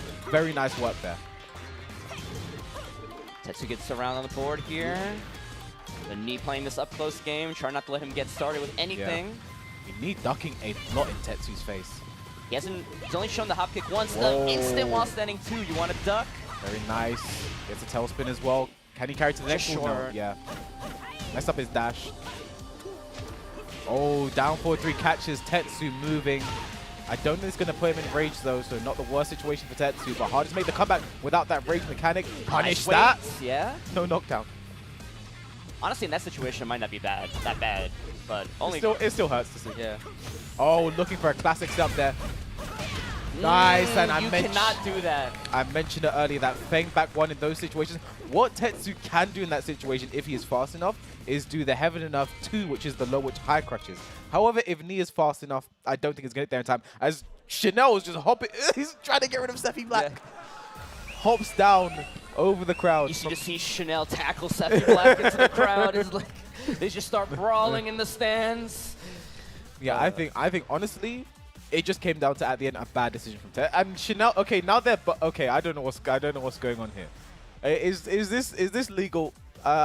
I feel like we need a referee to step in and say something about this. I've definitely done this before. This is not official procedure. I've definitely just decided to walk over and listen in on my opponent's coaching. This is not official procedure. Is he sending Chanel as in like some kind of carrier pigeon to listen to a message? This is definitely not torn. This is not official procedure. But anyway, going back to that, Chanel. I think Chanel agrees with whatever Sephi said. But no, one thing I think is he was doing very well. I think that was winnable. It really just came down to a final bad decision, I think, with the heaven enough after the rage drive. I mentioned it earlier, that back one puts a big stop sign to a lot of that pressure. And I think TETSU might have switched characters because we had a random select stage. I mean, for me, whenever Lydia does the rage drive, personally, as a defender, all I'm doing is sitting there and I'm waiting for her to do the second heaven stand. enough, exactly. And I'm just waiting to jab. And there's also an audio cue with that as well, so I think... Yeah. But TETSU switching to the Claudio now. This is a character I think in Pakistan they're saying is quite good to play into FENG. Stuff like 4-for-1+2 is good punishment. Yep. You know, so I'd like to see if TETSU's aware of that. But again, Lydia didn't work out. I think it was possible. Makes a switch. Let's see. This is the main character now. I mean, if there's a character that you could say can control FENG, it would be Claudio, right? The back threes, the back ones. Good forward 1+2s, like you mentioned. Good approach as well to shut down any back Kempo, you know. So yeah, and play at a range where if FENG's jab manages to whiff, you have the hop kick. Yeah. All right, back three trade there. I'd say a little unfortunate TETSU to get the infinite stage, something Neo would definitely be comfortable in this situation, but does nullify FENG's wall game, but also Claudio's new wall game, which could be the best in the game as he gets a nice sidestep into the hop kick. Very nice opener from TETSU, playing very calm and controlled with this Claudio right now. I mean, like you said, Claudio's wall game definitely one of the best in the game, but sometimes it's more, even though it's a random stage, sometimes it's more important how much you take away from your opponent than how much you take away from yourself. Again, the down back two still coming up, but TETSU again, another life lead. Playing very well with this Claudio. I think he's being careful with the 4-1+2 because the second it can be parried. Yes. And FENG has a punch to back E that launches, so definitely aware of that as he punishes. First time. Very nice work there from TETSU. Proving me wrong. Running, oh, doesn't do running two, doesn't want to build the starburst. Does the side step 4. I like that, kept him closer. Didn't have the starburst animation with the running two. Side step 4, good option there from TETSU. Yeah. Excellent start with the Claudio. Yeah, and even like back to what you would normally expect in that situation, would have given him a starburst and wasted it like right there. Because he already had it, he was aware of that, and that's a general Claudio thing. You do back 2 as a common filler for extra damage. And nice, lets the forward 1+2 rip. This is not going to be dead. I think TETSU's going to build his, no, does the same thing again. Sidestep into the mid that time. Beautiful. Wow. Beautiful play from TETSU right there. 3 rounds straight, no round brown. Why did you pick Lydia? And look, Sephi. You turned on that Lydia pick real fast, huh? I mean, when you went 3 rounds straight like that against Neon in an infinite stage, what more can you say? But Nee's going right back into it. I am definitely a huge proponent of play your stuff. Counter picks be damned, but going right back into infinite, like you said, Nee's perfectly comfortable on infinite stage here. Went for the hop kick there. Actually got caught by the down 4. If TETSU was a bit faster there, would have had a launch, but not the worst thing in the world. Forward 4, very nice. TETSU using his moves very well, but what a whiff punish there from the forward 1+2. Oh, the Ukemi. Nice punish. Yeah, and finishes it. Yeah, I love that delay there from me. Catches so many people off guard and finally gets around on the board against the Claudio. Oh, the jabs as well. Me completely switching, playing a much slower game now, but nice. Beautiful sidestep. Yeah, nice. You can't let something like that rip against TETSU. There's the starburst. Down back 4-3. And again, will he do it a third time? Nice step on the down forward 4. No punish though, but no damage taken. Running 2 just whipping there. Unfortunate. Lets it rip. No delay, so cannot be Sabaki'd. Alright, the down 4. Nice side step. Down 4 again from TETSU. Forward for 1+2. Nebula Slicer coming out. Down 2 into... That could be Sabaki as well. Yeah, I think that was a big risk there from TETSU. Oh, no looking for a punish there. 15 seconds left. Life lead for 4 TETSU. Rage right now for Knee. Spends the rage. 12 seconds left. Back 1. The jab goes under. Nice break on the throw. Essential break. 5 seconds left. Who has the life lead? TETSU. Whoa! with punish with the back 4-3. Excellent decision there by TETSU. I mean, playing this so calm and composed, going to these final seconds with me and not looking out of place. Maybe taking some inspiration from the CBM set from earlier. Just Yeah. like, maybe if I just don't do anything, I won't lose. Yeah. That was a bit unfortunate though. Did running 2, but it traded, so he did not get the starburst on it. We'll take the counter hit damage though. And he gets his starburst anyway. Yeah. Down for life lead again for TETSU. Don't get too over-eager, Yeah. though. Whoa, No, TETSU. never mind. Down Go 3 in. into the wild standing 1-2. TETSU 1 round away from knocking Knee out of the tournament. Oh, the hop kick. TETSU's feeding it right now. Under the jab. Let's get the Starburst on deck. There it is. Down back 3. I mean, this is definitely TETSU running 2. Superman punch. And I got again. one. And the lows. Forward 1+2. I think that's it. TETSU's done it. What an upset! TETSU from the loser's side coming up against Knee from Germany. Both German players defeating their Korea counterparts. And what an amazing moment between those two as well. SEPHIBLACK lifting TETSU up. TETSU can't quite believe it right now. Head in his hands. I almost flew, by the way. The camera didn't see it, but that's the highest I've been in a while. You almost flipped the table right here. I mean, TETSU literally can't believe it right now. I mean, we both knew it was possible. We've seen him beat amazing players such as Chicorin at Golden Letters, but it's like, the story is not over until the final hit is dealt. Yes. An amazing play on Infinite Stage, those second and third games out of TETSU right there against Knee's FENG. I mean, what a show there from TETSU, taking it over. Perhaps we call him the GOAT at second. Yeah. Mr. Knee taking it over him in the tournament 2-1, 2-0 if you just count just the CLAUDIO games. But yeah, I mean, obviously still a good showing from Knee to get to this point. We'll probably be disappointed in his performance, you know, because he only gets points with first place of this tournament. But you know, honestly, Knee, save some points for the rest of us, please. 320, man, you're in a good spot. Yeah, he's got way, like, he's what?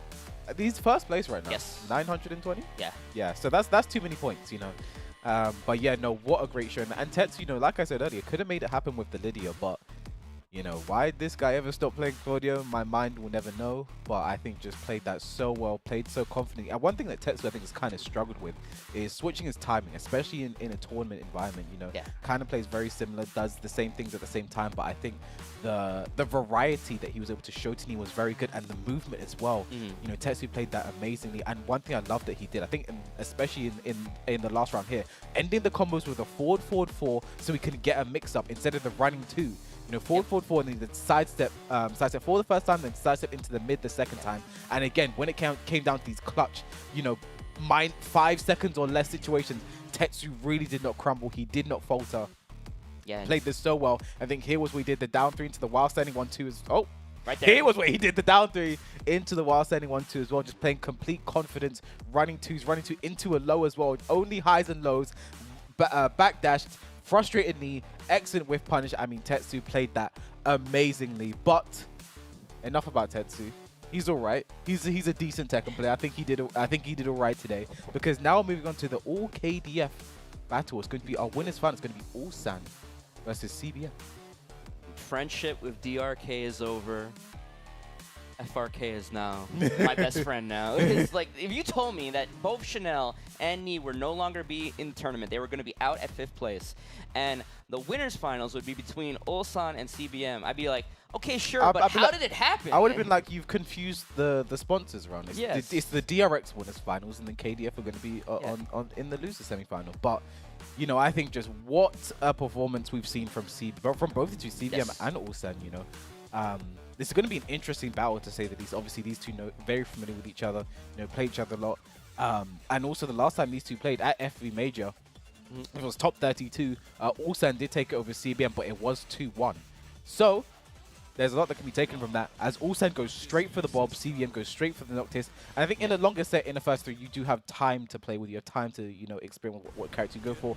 I think Bob is a very good tester character to throw at your opponent first time, especially with if your Bob is as good as ULSAN's is. You know, because you can see how they like to react to certain situations. Do they like to duck and wake up when I go for a hell sweep, when I do a forward 4-2, etc. And then you can use that information. Then when you have that information ready, that bank, that wealth of information to go to, you switch to a character like KAZUMI, makes your life 10 times easier. But you might not even to do that. Just going by the character matchup, Bob is also pretty good at controlling that mid-range, where you would normally expect NOCTIS to dominate as well. You have the 4-4-2, you can throw out a CD1, you have the hop kick whiff for a little bit closer. And R forward 1+2, actually a very good punisher of things like down at 1+2 in certain ranges. Yes, so. if you recognize the range. Yeah. Warp strike, right from the start. Does his own 4-2 right back, 4-for-1+2. Oh no, so that's a Bob player curse right there. Launch partial moves, I'll take a forward 2-3 please. There's a hell sweep, first one of the day. Hell sweep again, second one of the day. Forward 4-2 this time. Just do them early. Establish the threat early, and then you don't need to do them later. Down back 3 counter hit, but ULSAN can definitely still lose this round. Rage spent, 20 seconds left. Trying to jab, keep him away. And the downfall. I'm not a fan of using that warp strike there in such a huge life deficit because it leaves you in a -9 close. You have to just take a mix up there. Threatening with the 4-4 hop kicks, perfectly safe. CD3 into nothing. Scared to punish it because of the second hits. Yep.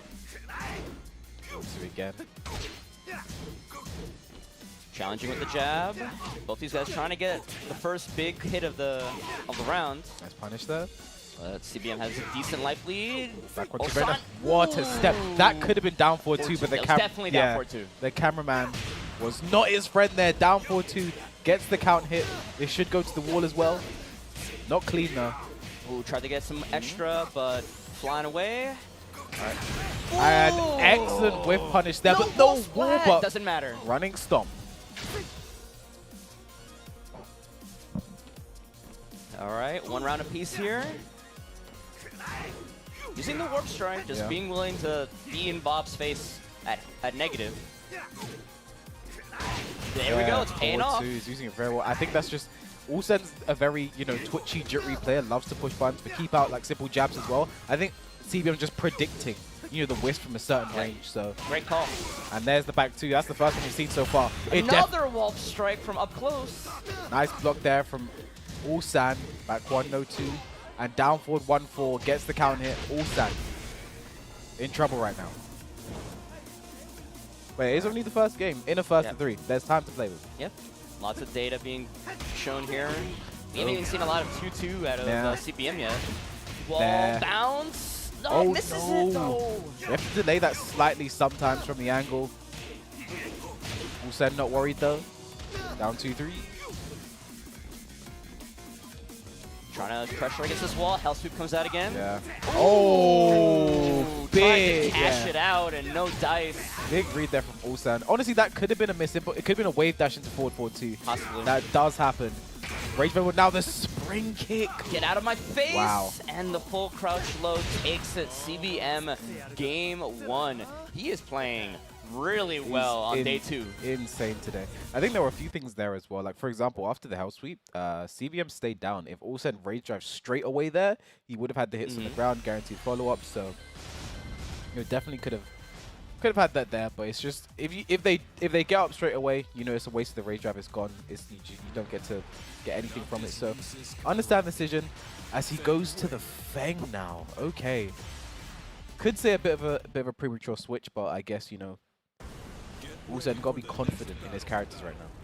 I mean, I feel like he had some good moments, but a lot of it was like multiple hell sweeps going on, and that's like a risky strategy to keep going with the longer you go in the set. It's maybe decide now, go with the FENG, the more stable pick. Yep. But we saw what CBM did to Ni's FENG earlier. Yeah, that's true. I wouldn't feel confident after seeing that happen, but again, different play styles. I mean, inadvertently, it just might be like ULSAN might have helped train CBM for the FENG matchup. So let's see how we get this second game now. CBM taking the first game there. QCF 1+2, big headbutt. Evening it up real quick, getting a small life lead of his own. Down back 3. Also getting hit by a lot of the second hit of strings, down forward 1-4 a lot. In that situation, you just have to duck. Down for 1-4 and down for 1-2 is either a high or a special mid. And the up forward one finds its spot. Not dead yet. One more hit. Ooh, that could have been a launch. Oh, Backswing blow. misses down by 3. Rage drive sped. So that's at 1+2. And down forward 1 catches ULSAN out of the air. CBM in such good form right now. I really like CBM's movement in a lot of these up-close situations. Just very small sidesteps into immediate blocking. Like right there again. So just so he doesn't get tagged by any of those quick FENG moves like the back 4. All right, jab, headbutt now. ULSAN with the life lead. Ooh, counter hit. Imagine if FENG had a real magic 4. Don't put that in the world, bro. Don't speak things that you will regret.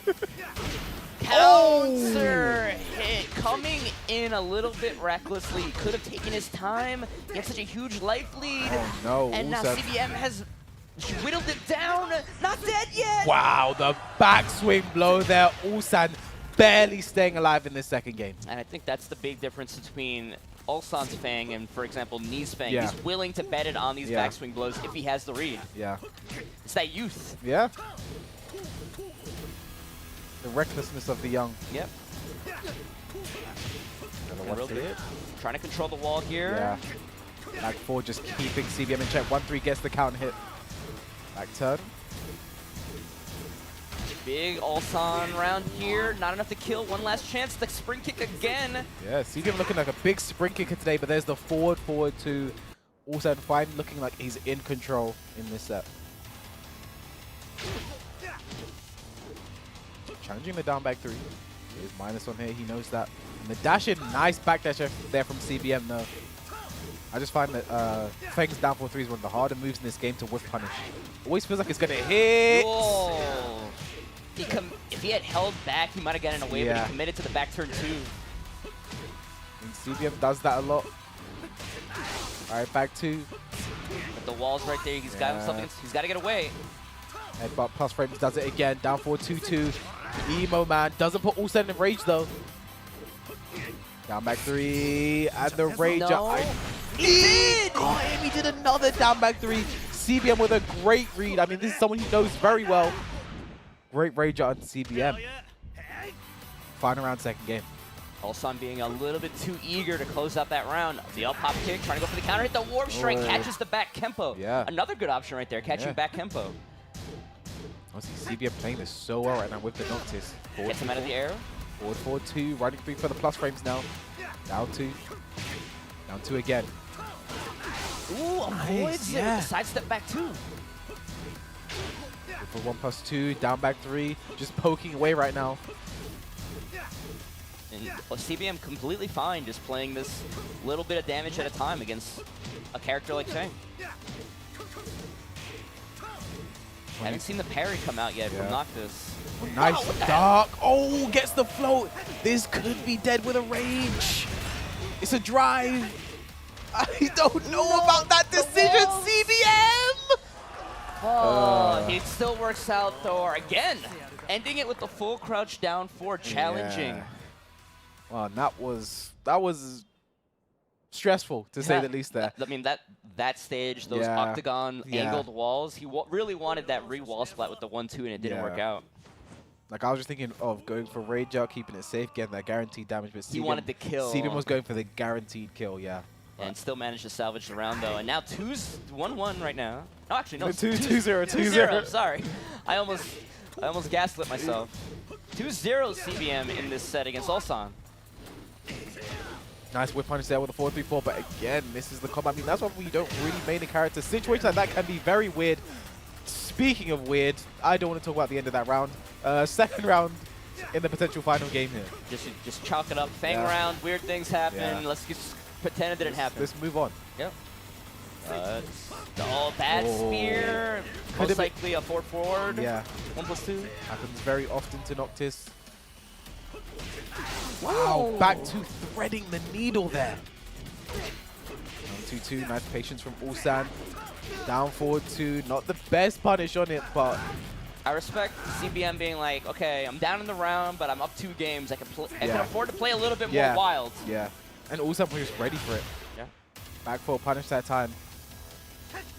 ULSAN, can he finally get a game on the board? Can CBM finally lose a game in this top 8? New moves coming out of ULSAN right here. The back tempo low, the full crouch low. Oh, great use there on the 4-1+2. This could carry to the wall. Nice combo as well. Got the low wall hit as well. Finishing the strings. Oh, but I think that's going to be it. ULSAN gets a game on the board in a no-round round. Actually, I have to think that's a bit of a momentum switcher right there. What does CBM do now? Switching the stage. Yeah, hear the stage set music. What stage are we getting?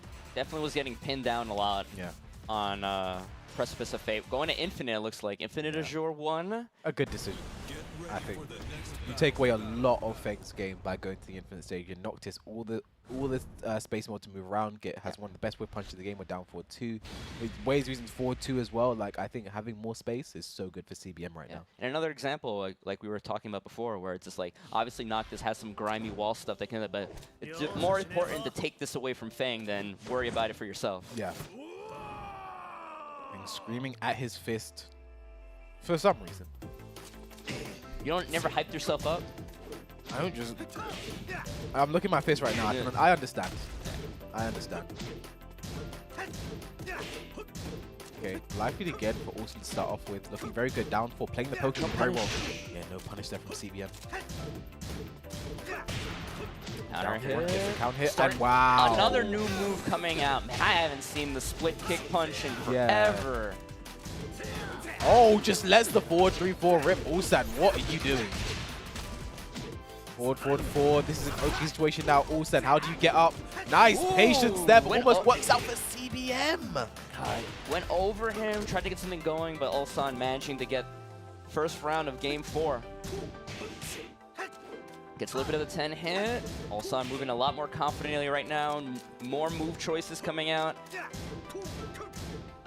Is there a Feng Wei move that you can like honestly say like, oh, this move is trash?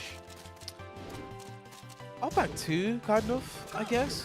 But nah, it looks cool though. I can't think of one right now. Nice it's like average. Well, it's natural, isn't it? So. Yeah. 1-1+2. Forward 2 again, catching the back tempo. Yeah. ULSAN's desire, like, tendency to just move around so much. His APM is working against him, but he gets the clean forward 4. This should be dead. Interesting combo ender. That's a disrespectful combo ender. Yeah. Just slap NOCTIS down to the ground. But ULSAN 5 rounds straight right now. What a turnaround. We need to see more of that CBM. The back 2s. Do it. Do it again. Oh, we tried to, but it was in the side. Oh. Back forward 1. Held back. Yeah. Nice whip punish. There's a block punish as well. No break. All right, clean round on the board for CBM here. He's still in this. He wants to end it now. Don't bring it to game 5. We didn't believe in his whip punish there with the back 1-2. Obviously, the second hit is a high, so if it was ducked, it was launched. Back 4? Yeah. That was a setup there for the back turn 2. Is a normal hit launcher. Safe as well. Forward 4. What's the Oki? Does ULSAN stay down again? No, great side roll. Yeah. Another warp strike. Stop moving. Nice duck. Combo as well. ULSAN, it's an annoying position to be in though. Such a huge life distance, but no race, so no extra damage. But it doesn't matter with all these down 4s. Yeah. Down back 3, and now CBM on set point to move to grand finals on the winner's side. It's the hit, catches out some damage. He's been autopiloting that down back 3 a lot after the 4, and ULSAN hasn't really picked up on it. Yeah. 1-2-2. Nice down 4-3+4. Messed up the follow-up. Big whiff, not the best punish though. Again, both of these 2, that was a wild 74 got standing for instead, but there's the back 2.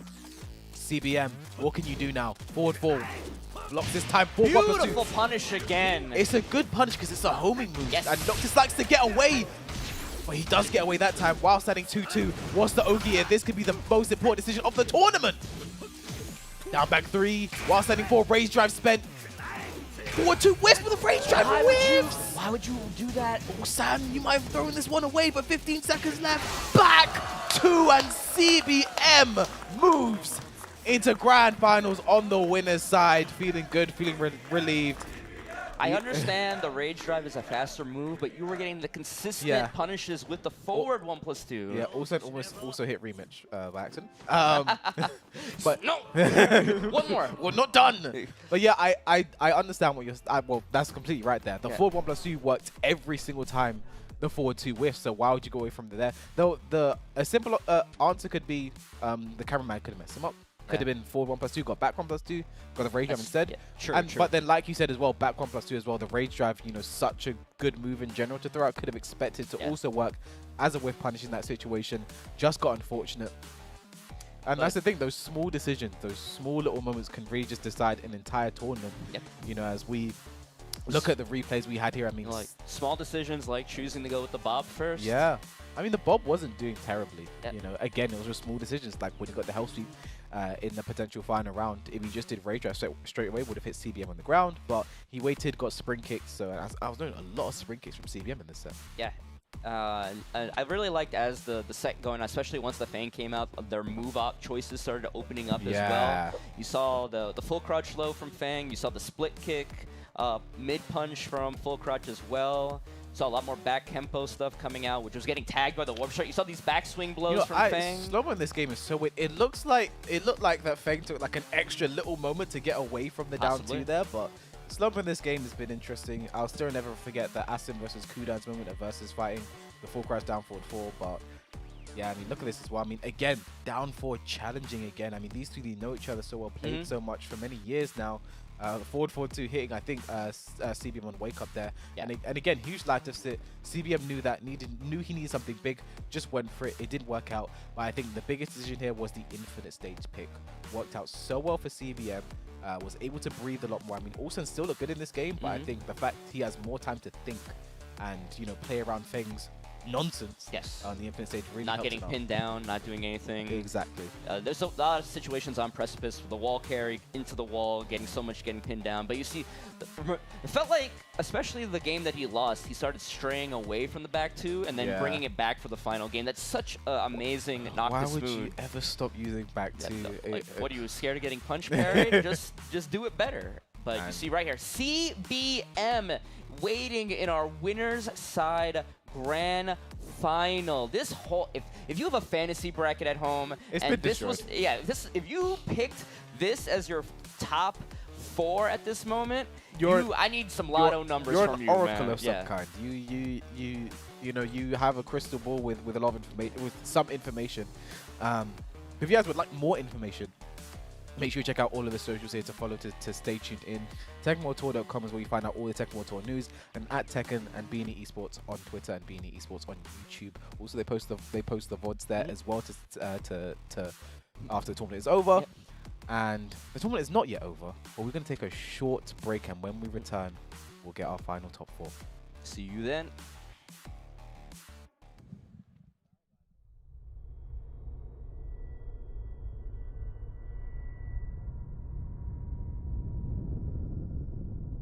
We're close to Rubicon.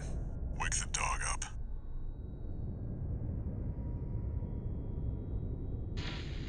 Handler Walter verified.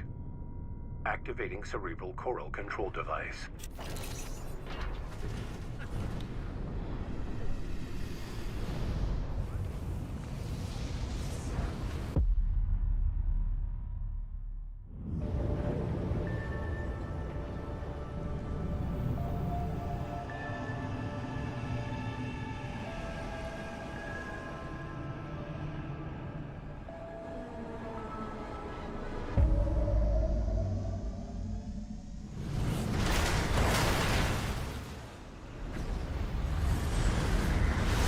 Augmented human C4621 has awakened.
infamous handler Walter's hounds.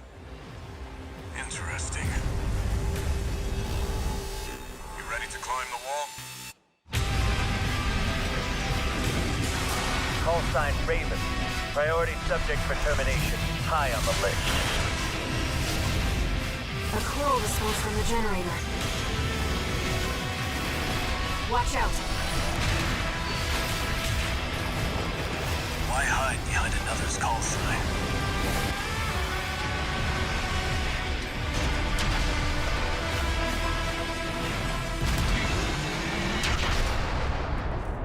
Let's see how far they can fly. On borrowed wings.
back, everyone. We are now at the final leg of Fighter Showdown here at Takamoto Masters event in India. The first ever Masters event here in India. But speaking of first ever, we have the first ever toys here.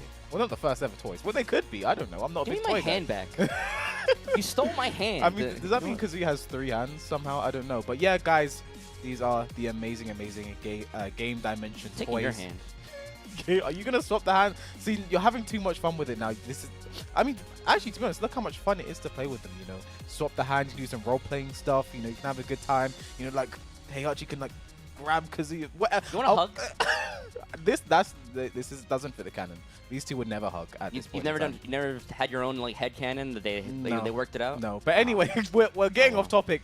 You can scan that QR code and pre-order these for yourselves. $26.99, over 20 points of articulation, and again, you can swap the hands between the two. That's what I did, and I'm having a great time with the Kazuya hand. Also, you know, you have the fun. Like you can make Heihachi do a Kazuya electric. Like what a time! What a time to be alive. This is how they look in the box when you get them to you as well. This one has the ready on it. I believe the round one is in the Kazuya pack as well. This is only wave 1. There is more to come with more characters. I will obviously be hoping for a Hwoarang one at some point. Hwoarang and Jin or something to get sets of rivals. But enough of that, because you take a look at that man sitting there.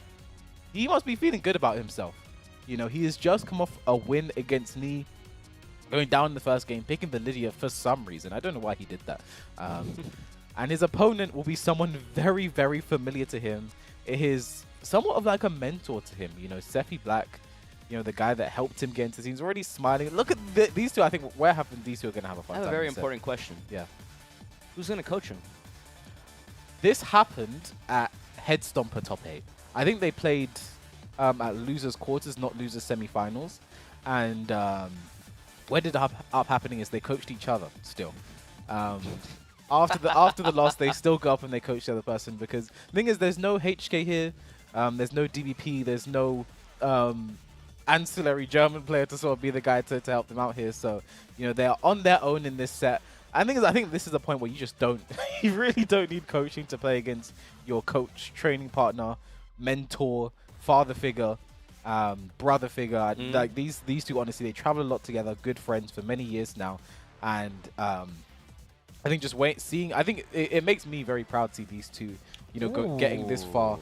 I did a quick look up, and Sephi has won the last 5 times that they've run into each other. I didn't want to bring it up. But historically, TETSU actually has the advantage. Really? Yeah, out of over 19 sets played in the past, it's a 55-45 split in favor of TETSU.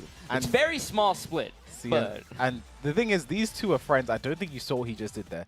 These two are friends, very close friends, training partners. You know, TETSU helps get into the team because of SEPHIBLACK. But TETSU just did the worst thing you could do to one of your friends. And you're going to take a look at it right now, what he did. Friends don't pick FENG on each other, man. See, the thing is, in Europe, it is very well known that SEPHIBLACK has something of a FENG problem. This is a character he struggles with against a lot. I think Joker's almost undefeated against Sephi. Sephi's beaten a few times, but for the most part, Joker has a set. And Sephi just ends up losing to FENG quite a bit. And TETSU himself does have a very strong FENG. At this point in the game, who doesn't? But we're getting into now losers semi-final action. The loser goes home in 4th place. This is our final first to 2 of the day. TETSU starts off on the back one. So you think the FENG issue, would you say it's strictly a Sephi problem, or is it partially a Miguel problem? It's a bit of both. It's a difficult matchup for Miguel and also Sephi. It could be a bit of both, to be honest. Yeah, okay. It doesn't look like it matters right now. SEPHIBLACK starting off with the life lead. Most of the round is gone. Tries to whip punish there with the forward 4. Just out of range, out of time. Down for 1, keep him in check. The stab 2. Down for 3, whiffing again. Lost only 1-2. Down for 1, gets a trade. Shoulder spent. Down forward 1. 20 seconds left. Sephi with a tiny life lead, but any move can change it. 1 down back 3 turns. This entire game around. What a whiff punish with the shoulder. We don't even need the blue one. Throw it away. If you give me a whiff like that, I'm going to punish it easy peasy. All right, round 2. Sephi was looking really good, and TETSU had to bring it back, so you have to keep that in mind if you're SEPHIBLACK. No punish there. Interesting. Again, life lead for Sephi. Last ending 3. Oh, back one just puts a complete stop to all of that. But the forward crash, down forward 4 and wake up. This is the stuff you have to pull out against one of your training partners, someone you play against very frequently. You have to do the different stuff, the strange stuff. These two are probably training with each other the entire week leading up to this tournament as well. Imagine in Tetsu's mind, like, you did that? And that was a nice drop. He dropped it, but you saw it, so he was ready to cancel it. Nice punish there, though. I think it's a sign of a good player when they don't autopilot their combos like that. Able to recognize it again. SEPHIBLACK has a life lead in the story of this game so far, but sidestep 4 with the right combo. This could even be that is not the right alive. combo. He could be alive. He is alive. The brick wall was right there. Yeah. Rage Drive spent 22 seconds left. Down forward 1, the jab, sidestep 4, beating the Rage Drive, but does shoulder TETSU. You need to finish your food. That's the downside of bringing out this FENG all of a sudden. Yeah. It's not practiced. Yep. Beautiful whip punish on the 4-4-2 from Sephi. Twin Pistons are a nice combo as well. Should get a... Too close. I need to stop talking. Yeah, exactly. Got my 3, nice block. No launch though from Sephi. Miguel can always launch. Has a wild standing 14 frame launcher, but nice combo. Not going to be dead. But TETSU in serious trouble. The downfall hits TETSU as he wakes up. Final round, first game.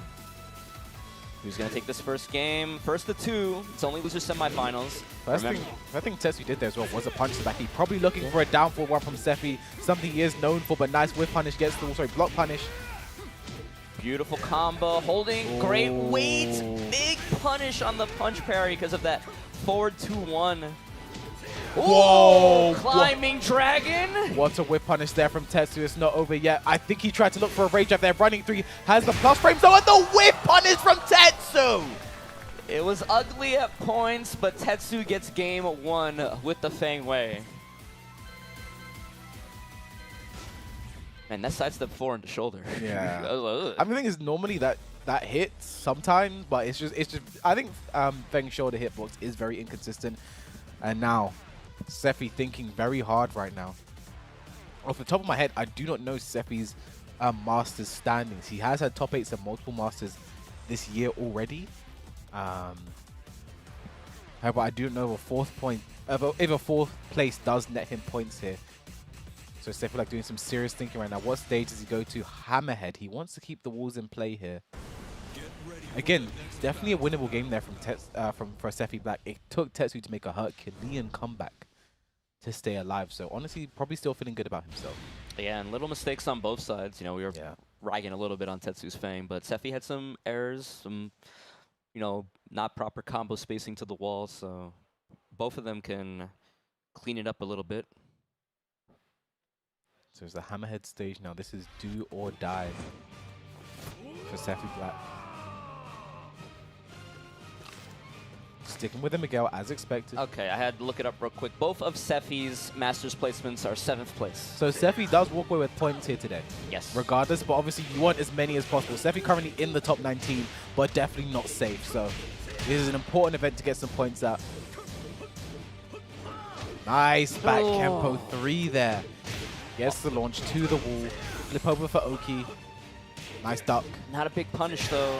And just a raw shoulder. He had all this life to give, why not? It's still a 13 frame advancing mid. The raw shoulder has been terrorizing Europe for much of time now. Oh, you guys too? Chicken Maru is a demon. I'm glad UK and I'm glad Europe and US have something in common. Yeah. Just raw shoulder. A bond.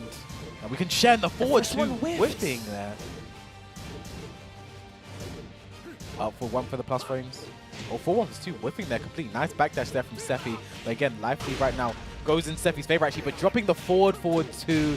TETSU complete ready to get up and punish there. Sephi was dropping that forward 2 pretty much all day. I think he needs to keep it safe with an easier follow-up. Stab down forward 2, stab down back 3 as TETSU. Wow. Just enough to kill that. I think the extra rage damage really helps SEPHIBLACK out in that situation.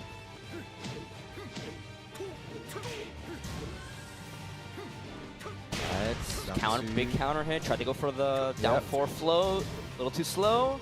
Trying to control this wall here. This is trouble right now for SEPHIBLACK. Finally, sidesteps left, gets away, but the counter hit down back 3 finds its mark. I can see what you mean by this character making Sephi uncomfortable. Yeah. Like, visibly, I can see it in the playstyle. Okay, but Sav 4 count hit. Second time he's done it. Second time he's got count hit. Back 3 for the plus frames. Regular throw broken, but that puts Sephi's back to the wall. Literally about to say you have to watch out for these sidestep 4s if you're going to do the Savage 4. And 2 down 4s. TETSU looking really good right now. One more round to move into our losers final against ULSAN. Sephi, what can you do? Has a life lead, but it's just not been enough so far. TETSU's just kind of been able to basically do whatever he wants with this FENG way, it feels like. But Okay, not that, but that's doing a bit too much. Yeah. But the sidewall ruining these combos for SEPHIBLACK on Hammerhead. Down by 3, down by 3. With 1+2. Magic 4 trying to catch something there. TETSU in a bad position. I hate this position. You have a life deficit, but no rage to get extra damage. Or an extra move with the stab. Down back 3. There's the rage. Sidestep 4. Out of range. Down back 3. Max range down back 3. Nice whip Not punish. dead. He's not dead. He's on a sliver. We saw this earlier, Bloodhope. We saw this comeback earlier, but this time the shoulder whiffs. Final round, second game, set point for TETSU. Nice block and punish, but the hop kick there. Sephi not respecting anything. It's going to be a side again. Yep. But nice conversion there from Sephi. Oh, Tried the hop kick yeah, again. but the second jab, the 1-2. Nice low parry on the down 2. Could have been a reaction from Sephi. Should get to the wall with this? Down forward 2. Oh, no, it doesn't need the down for 1 at all. Life lead for Sephi, but we have seen TETSU bring this back many a time before, and that could have been it. One more hit for Sephi. Forward 3, he's threatening with it right now. He's like, I got a gun and I'm going to shoot it. Wow, what a block there from TETSU. Just taking his time, just taking his time. He's really looking for it right now. Sidestep 4, but it is shallow. Nice block from TETSU. Rage available. Down back 3. Sidestep 4, is that it? TETSU takes it over SEPHIBLACK. 2-0. Another huge comeback, and Sephi's down base. All love. It's all hugs between the two. They are good friends. And TETSU's Cinderella story still goes on for a bit. Yeah, but now he has to go against the person that put him into losers with ULSAN. But man, Sephi at the end of that round, he just felt like he froze up. Like the threat of the rage drive was so strong to him that not only one but 2 sidestep 4s. Like the first one didn't hit clean enough, and the second one just hit it. Basically, every sidestep 4 that TETSU did in the set hit. Yeah, I think it comes down to, like you mentioned, when you have such a strong mid-rage drive back to the wall, all of your lows become so much more powerful. And the way TETSU's whip punish as well with the FENG looks so good. Yeah. You know, so I think that's just kind of the tail of the tape there. But again, that full crash down for 4, like a lot of unorthodox thing from SEPHIBLACK, the stuff you have to pull out against your training partner. You mentioned the sidestep 4, there's another one right there. But the whiff there, good combos, one more mix-up in this situation. Down 4 catches TETSU staying down, and here was, I mean, this comeback, that replay doesn't do that comeback justice. That was a lot more that had to happen there. But excellent punish there from Sephi, the 4-1+2, flip over, headbutt. The down 4s were just all of the lows, and I think TETSU from that round had read these lows are really working. Tried to make the comeback again, but unfortunately that time it whiffed. And just this final round, it's just like you could see it in TETSU. He was like throwing out the forward 3s. He was doing stuff like that, threatening. You know he wanted a big payoff. Yeah. That big payoff was going to be that sidestep 4. Yeah, I mean, like, just even, like I mentioned the rage drive as well. Like you mentioned, the forward 3s was another thing as well that really just deterred SEPHIBLACK from one stuck. But back to once in that situation against FENG is so scary. Like, every decision feels like a wrong decision. And unfortunately, SEPHIBLACK is done for the day. Finishes in 4th place. I wonder how that's going to affect his point total, because you see SEPHIBLACK is in the top 19. The ticker will show him very soon. But now, here we get into ULSAN versus TETSU in the losers final. Are we going to get a double jeopardy for TETSU? Is the same person going to beat him twice, or has he adjusted? Has he adapted? Has he come with something new to deal with ULSAN? Because ULSAN looking very, very, very good today. Obviously, his big hiccup early against CBM, that still could have gone in his favor. So, you know, excited to see how this one plays out. The first time in winner's side, ULSAN brought out the Bob. He looked very dominant in that set 2-0. Yeah. So I think we're getting a blind pick situation. Okay. I mean, because TETSU has a multitude of characters to go from. We just saw the FENG. Has the Lydia as well. Don't pick the Lydia. Never, ever, ever pick the Lydia. Do not do that. But I mean, Bloodhawk just showed me something interesting. Tetsu's pointer right now is not very high. You know, he's currently only on 85 points. A third place finish here gives him 220 points, correct? Yes. So he will be at 300 plus by the end of this day. Yeah, at the very least. At the very least, 300 plus, Yeah. which might not even put him into the top 19, considering the way things are right now. So it's going to be the Claudio Serafino, and it's going to be the Feng Wei for ULSAN. And again, Vermilion Gates on the random select. Now this is where things get really important, but is the losers final. Loser goes home at third place. The winner goes into challenge CBM in the grand finals. Fighter Showdown, Tekken Tour Master event, the first ever Masters event in India. I'm excited. I hope Bloodhawk's excited too. I'm definitely excited. Germany having a showing against Korea in this top 8. Can they keep the momentum going? Yeah. I think Germany undefeated against Korea. Or actually, SEPHIBLACK lost to ULSAN earlier, never mind. But we did see the DRX get taken out by SEPHIBLACK and TETSU. So let's see where this one goes here. Again, first of 3 action. That last set was our last first of 2 of the day. A nice hop kick there from TETSU. He has to be feeling good right now. He's just coming off wins against SEPHIBLACK and me. Right? It's like you're feeling strong, you're playing strong, you're making the right decisions. Oh my god, another Ukemi there. Doesn't get the pickup though. You're going up against another Feng Wei after beating knees, so it's like you already know you can win the matchup. Yeah. Now you just have to beat the player. Ooh, hop kick out range. Nice forward 4 as a whiff punish there. You don't see that very often. But that's nice rage, good option. Drops the combo though, unfortunately. Neutral hop kick gets the launch. Not going to be dead though. Almost. So close. The rage drive spent. Got the star burst. Do down 2-2. Just do it. Okay, for 1+2. And there, the down 4 catches TETSU. First round goes to ULSAN. Maybe it's good that he doesn't have down 2-2 in Tekken 8. It's calling to him like, you know, the Green Goblin mask. Back one. Looking strong in the second round. Great hit confirmed there from TETSU in the down 4-3. 4 for 1+2. Nice whip punish as well. TETSU in a great position in this game. Nice ducks. Be up 4-2. Gets a counter hit. Back turn. Nice patience from TETSU. The one thing you have to remember if you're TETSU against this, like, ULSAN's Feng Wei, way more active than Mies is. Way more willing to challenge. You're going to see way more back tempo, other strange moves. Yeah. So you have to be prepared for the offense, but that also opens ULSAN up to get counter hit. We saw against CBM with the Warp Strike. Down for Rager. ULSAN taking some strats from Europe today. Does not work out against TETSU. He's seen that one too many times.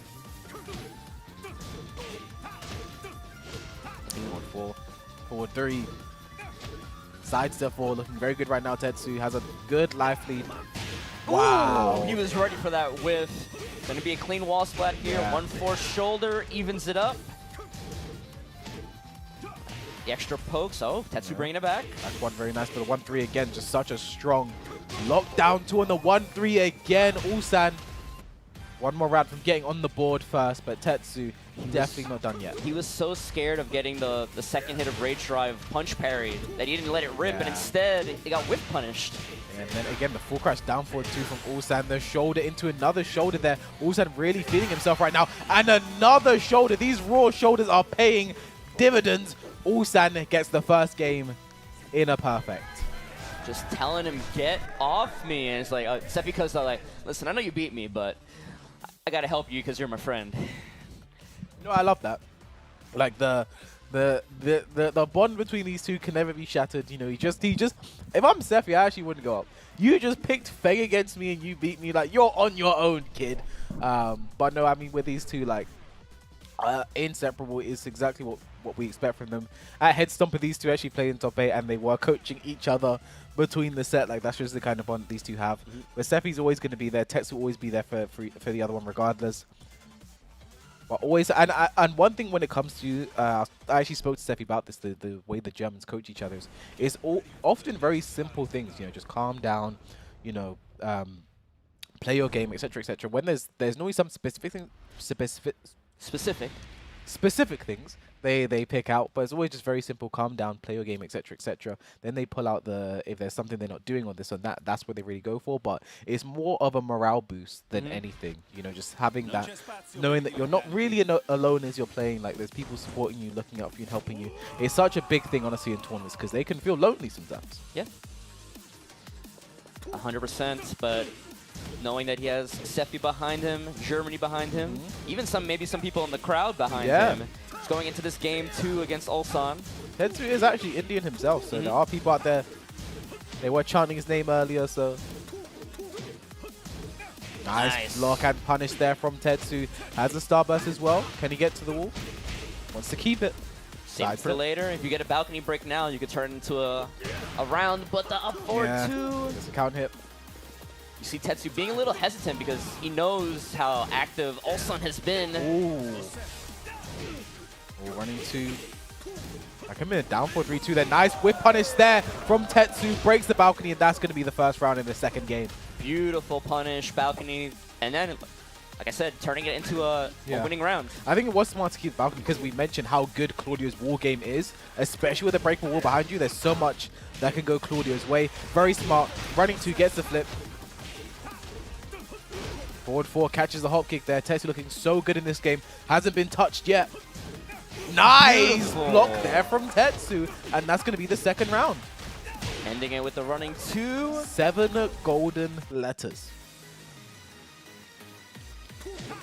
Down 4-3-2. Excellent. Easier to hit from there because he saw FENG moving beforehand. TETSU cleaning it up. Lovely whiff punishes where they're just so clean right now. TETSU being 45 seconds in the round. Has a life lead again. Has been playing with it so well. Is playing a lot cleaner than he was in game 1.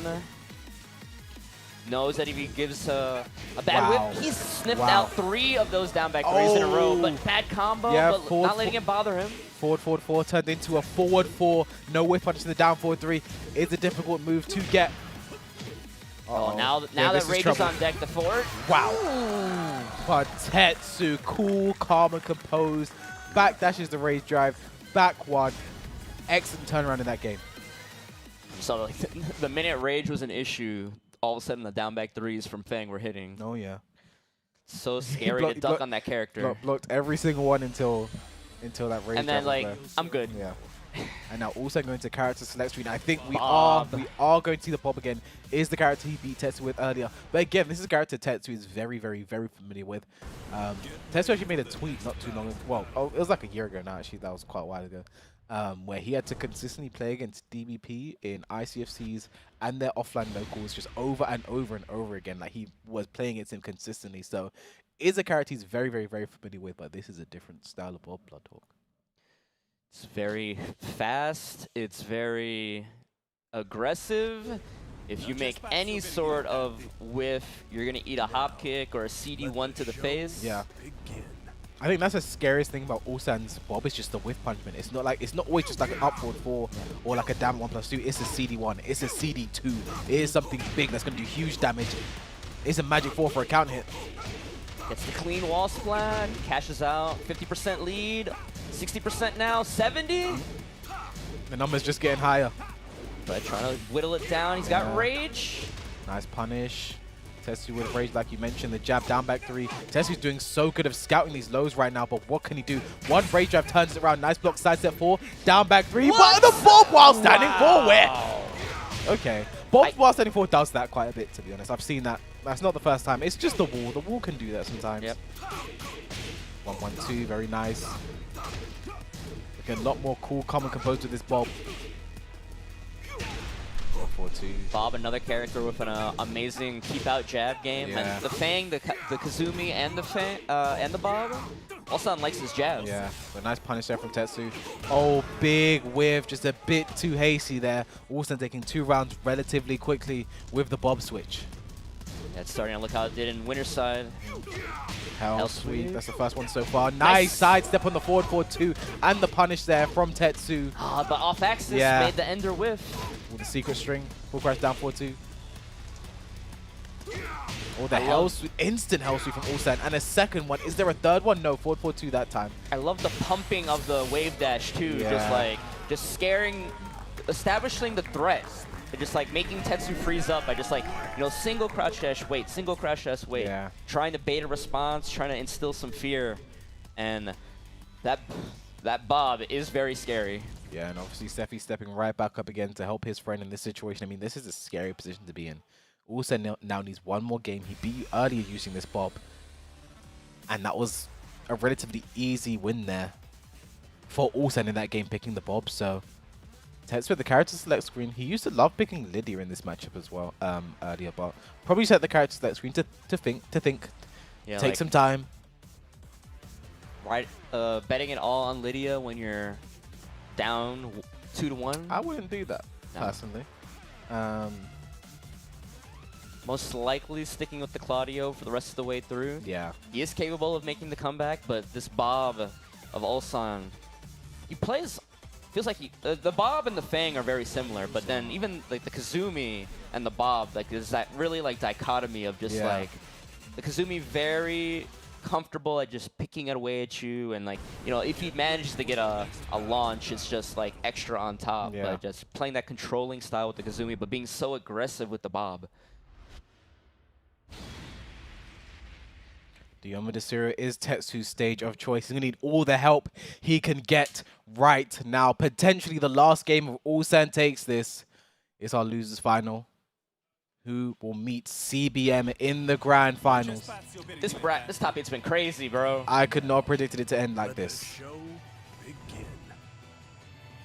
Well, we let the show begin. TETSU so comfortable on this stage.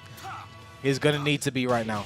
Double grab out of ULSAN. Yeah, 1-2, 1-2, back 3. Nice punish on the hop kick. Good patience there from TETSU, though. Down 2-1. Down 2-1 again. That is safe now. Used to be -10. Again, pumping the wave dash, but not committing. Ooh, nice! Range. Excellent spacing there from TETSU. Makes the wild side in full whip and is completely ready to punish. Whoa, that could have been dangerous, but again, TETSU blocking these lows, scouting them out. Great start here. Gets around on the board here. Down for one so just much. Checking it. He's been noticing that TETSU's been stepping right a lot. Nice. Duck and punish there from TETSU. Good job. Weird decision there from ULSAN to go for, but now he's just pushing ULSAN back to a down forward 1+2. Guaranteed on count it. CD1 catching TETSU stepping. This is going to be a difficult comeback from TETSU. Has rage available. Spends it for 1+2. Nice block. Raise drive spent. No, he wanted to re-wall splat on foot, but didn't hit confirm that time. TETSU. 2 big mistakes in that game, giving ULSAN the round. Oh, back one just whiffing there, but oh, nice duck in the back 2-2 for the third hit there, saving ULSAN. 1-2, just doing the jabs. Nice ducking from ULSAN, though. He's reading a lot. He's seeing a lot. Forward 2 gets the wall splat. Nice combo as well. TETSU in rage and in trouble. Forward 2. Oh, again. Whiff punish on the back for that time, and ULSAN now on set point to go back and challenge CBM one more time. That's the second time he's whiff punished just the first hit of the rage drive. He did it with the FENG as well. Forward 3. Look at the wave dash from ULSAN. You mentioned it, the wave that is so scary. Nice punish. TETSU back to the wall. How do you get out of here? Forward 2. Back 1, very nice. Running 2, gets the starburst, about even on life. Down 2, doesn't let it rip whilst only 1-2 plus frames. Back 1 gets the wall splat. This should be the round. We have a final round in this game. TETSU staying alive, making up for the drop in that previous round. But final round for ULSAN to move on to grand finals. TETSU needs this to stay alive to bring it to 2-2 to final game. Punish that. Down 4, nice block. This time in rage, tries to hop kick, but down 1 keeps him in check. Again, punishing the down forward 1+2. Back one. Pushing towards the wall. Yeah, all mids right now for TETSU. Back 3, nice back dash from ULSAN. Nice block. Down forward 3, doesn't let the second hit go, but the CD1. Now, if he gets a clean wall splat, I think this is dead, but he will not get it. Rage available for TETSU. What do you do? Down back 3, nice block. 1-4. Oh, on the forward 1+2. Giga Jacker takes it. ULSAN moves back to fight against CBM. That's a very emphatic handshake. Knows he had to work from that one. Well, please, a huge shout out to TETSU for his performance this weekend. Taking it over knee, SEPHIBLACK making it all the way to losers final. What a performance. Please give it up for TETSU. Look at that guy. 3rd place, 220 Tekken World Tour points. It's going to be amazing. He's going to be at 300 now. No, 305, I believe. Okay, so as you see there, Moto actually at 301. He will be tied with, if there's no event this weekend, he will be tied with Pinya if there's no event happening in Japan this weekend. So, yeah, tied at the 19th place position. Obviously, there are other players as well who performed well in this event. So it'll be interesting to see how the leaderboard stacks up after this event. But again, you know, I think that FENG, you know, I think TETSU, it took him, I think how this went was it took him a game to get used to each character. The FENG lost the first game, but that second game he played against the FENG, you know, just the raw shoulders got him, right? But in the second game, the jungle outpost, blocking was all of the down back threes, punishing him correctly, keeping the wall in the situation as well, which, like you said, actually was the reason that he got this round in the first place. You know, played so well against the FENG, got a perfect in the second round as well. I mean, he looked so good against the FENG the second time. Yeah, but then when the Bob came out, it was just he did seem to do way better against the Bob than he did. He wasn't ready for that whiff. There's a world where he's ready for that whiff and turns it into a launch. Yeah. But again, I guess you could say it took him a game to kind of get used to this Bob as well, because he played way cleaner in game 4, had way more opportunities, sniffs out the hell sweep right there. Unfortunately, you know, there's that unfortunate. You wanted the re-wall splat to turn it into a kill situation. I respect it, but couldn't get it.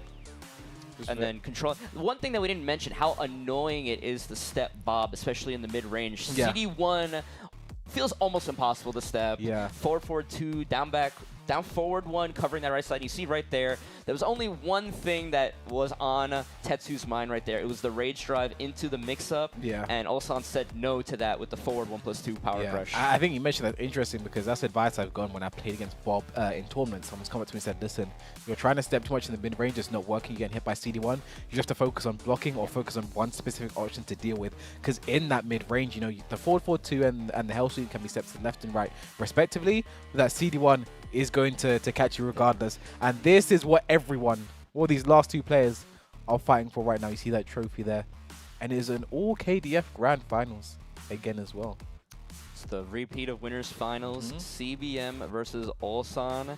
Not to rag on CBM, but I don't think anyone was expecting to see CBM in this Grand Finals winners side slot. Especially when you looked at the fact he'd have to play, you know, Knee first, you know, as his first game of the day, probably expecting Knee to be in this position. But CBM has been playing out of his mind today, looks so good in this top 8. And now I wonder what's the character selection, because the FENG probably looked the best in the winners final, but, you know, unfortunately couldn't make it happen in the end. The Bob was decent. We've yet to see the KAZUMI against CBM, so I wonder what the choice is here as CBM goes straight to the NOCTIS. And ULSAN hovering the Bob. There's the KAZUMI. We've tried everything else. It's first to 3 set. Yeah, and then you hear the crowd getting into this. This is our Grand Finals, Bloodhawk. Final game of the day. Final first to 3, unless we get a reset. KDF, CBM versus KDF, ULSAN, NOCTIS versus the KAZUMI, Dioma de Sirio. Final game of the day. Who is going to get a Masters win under their belt for this TWT season? 400 points on the line here. Who will get the lion's share? 300 for second place. Not that. Still a lot of points. Yeah. But, you know, it's like Nee once said, I don't care about points. I want the trophy. Exactly. And again, ULSAN already got a second place earlier this year at the mix-up, so wanting to improve on that here today, but he has a tall task ahead of him with CBM looking so good today. There's the first hit, 10 seconds in, it's just a little jab, down forward 1-2 return. Nice whip punch with the down forward 1-2. Like both, you know, NOCTIS also a small character. It might be difficult for the KAZUMI to keep him pinned down. That looked like a key charge there from ULSAN. Maybe.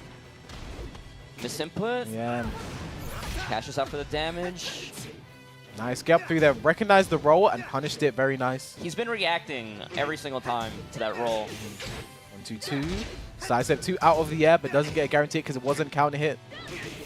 Nice. 1+2 into the hell sweep. Not clean ball splat. Rage available for both. Wow. Second hell sweep. ULSAN cashes out. Big risk, big reward. Takes the first round. Yeah, when she does that Fearless Warrior, the flying stance at you got to be worried. The uppercut, the Leah Electric is the fastest option, but you freeze up, you open up yourself to all the slower moves. But 2-2. Back to again the first one of the set. Definitely not the last with how important that move is to CBM's game. yeah, and in the neutral, like KAZUMI doesn't really have a move that can match that back too in terms of damage and safety. Oh, I think that was a throw break there. Down four, big whiff, nice whiff punch with the down for 1-2. Sends out the Tiger. 20 seconds left, CBM in rage. ULSAN just shy of it. Trying to keep his back to the wall. Raise drive spent in the corner now. Forward 4. 10 seconds left, the down back 3. Down 4 to trade. 7 seconds left. Oh, the sweep completely whiffs then, ULSAN. 2 rounds to start our grand finals. Yeah, ULSAN already committing to the sidewalk left right when the roll came out. Wasn't even on reaction, but just managed to go right past him. 2 rounds with this KAZUMI. Doing a good job of keeping it close, keeping NOCTIS under control. Good movement right now for ULSAN. Oh, the trade. Knocked away as far as they possibly can be there. Down forward ones, just keeping CBM in check, but while setting 2-2, what a challenge there. Can he get to the wall? It's NOCTIS, so it's possible, but it's not going to happen. Recognized it, so he finished the full string. Back to +6 on hit there, down forward 1.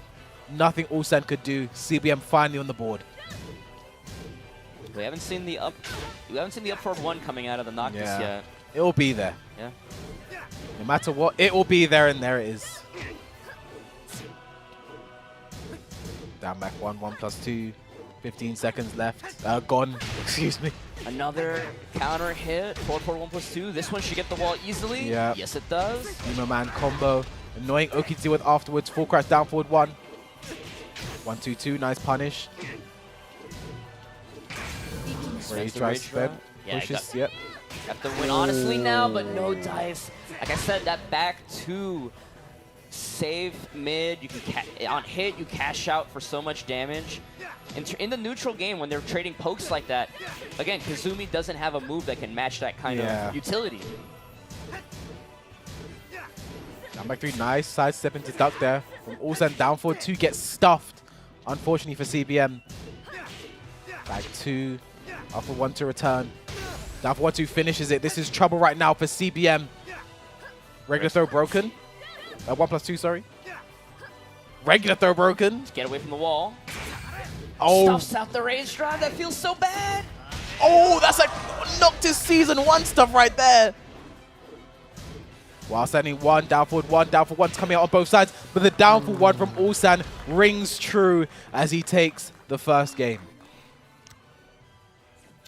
What do you think the story is so far between these 2 characters now? KAZUMI and it's an interesting, KAZUMI and NOCTIS. I think their characters who have, since we've had them both in the game, have just gone in opposite directions.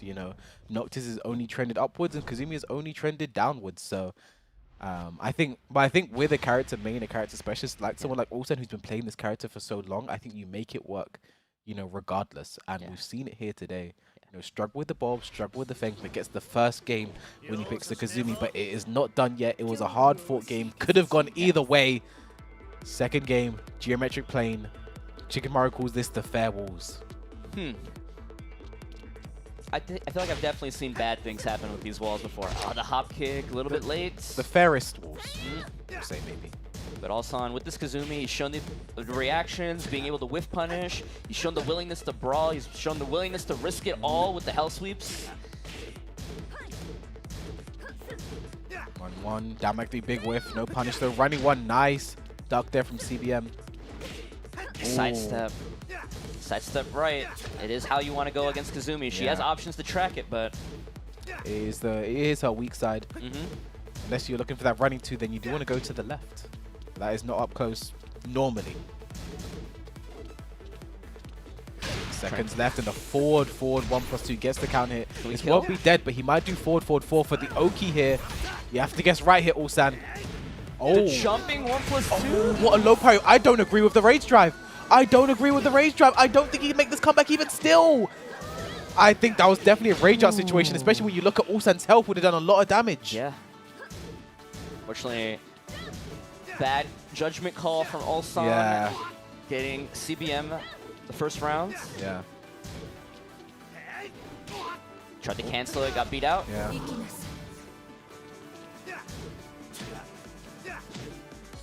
Now they're both just playing the poking game right now. Down 2, down forward 1, the jabs, the magic falls on both sides. No one ready to risk it big just yet. Damn, one's keeping ULSAN in check. ULSAN doing just a great job. Just these single hit pokes, keeping the life quite close. Not falling for the upward one, but getting hit with the warp strike. Good punish with the 1+2. Yeah, again, a sub 20-second round. 10 seconds left to go. Rage drive spent. Forward for 1+2, keeping ULSAN in check. 1-1-2. What a sidestep and a whiff punish from ULSAN. This one close as it can be right now, even trading counter hits. Down forward 1.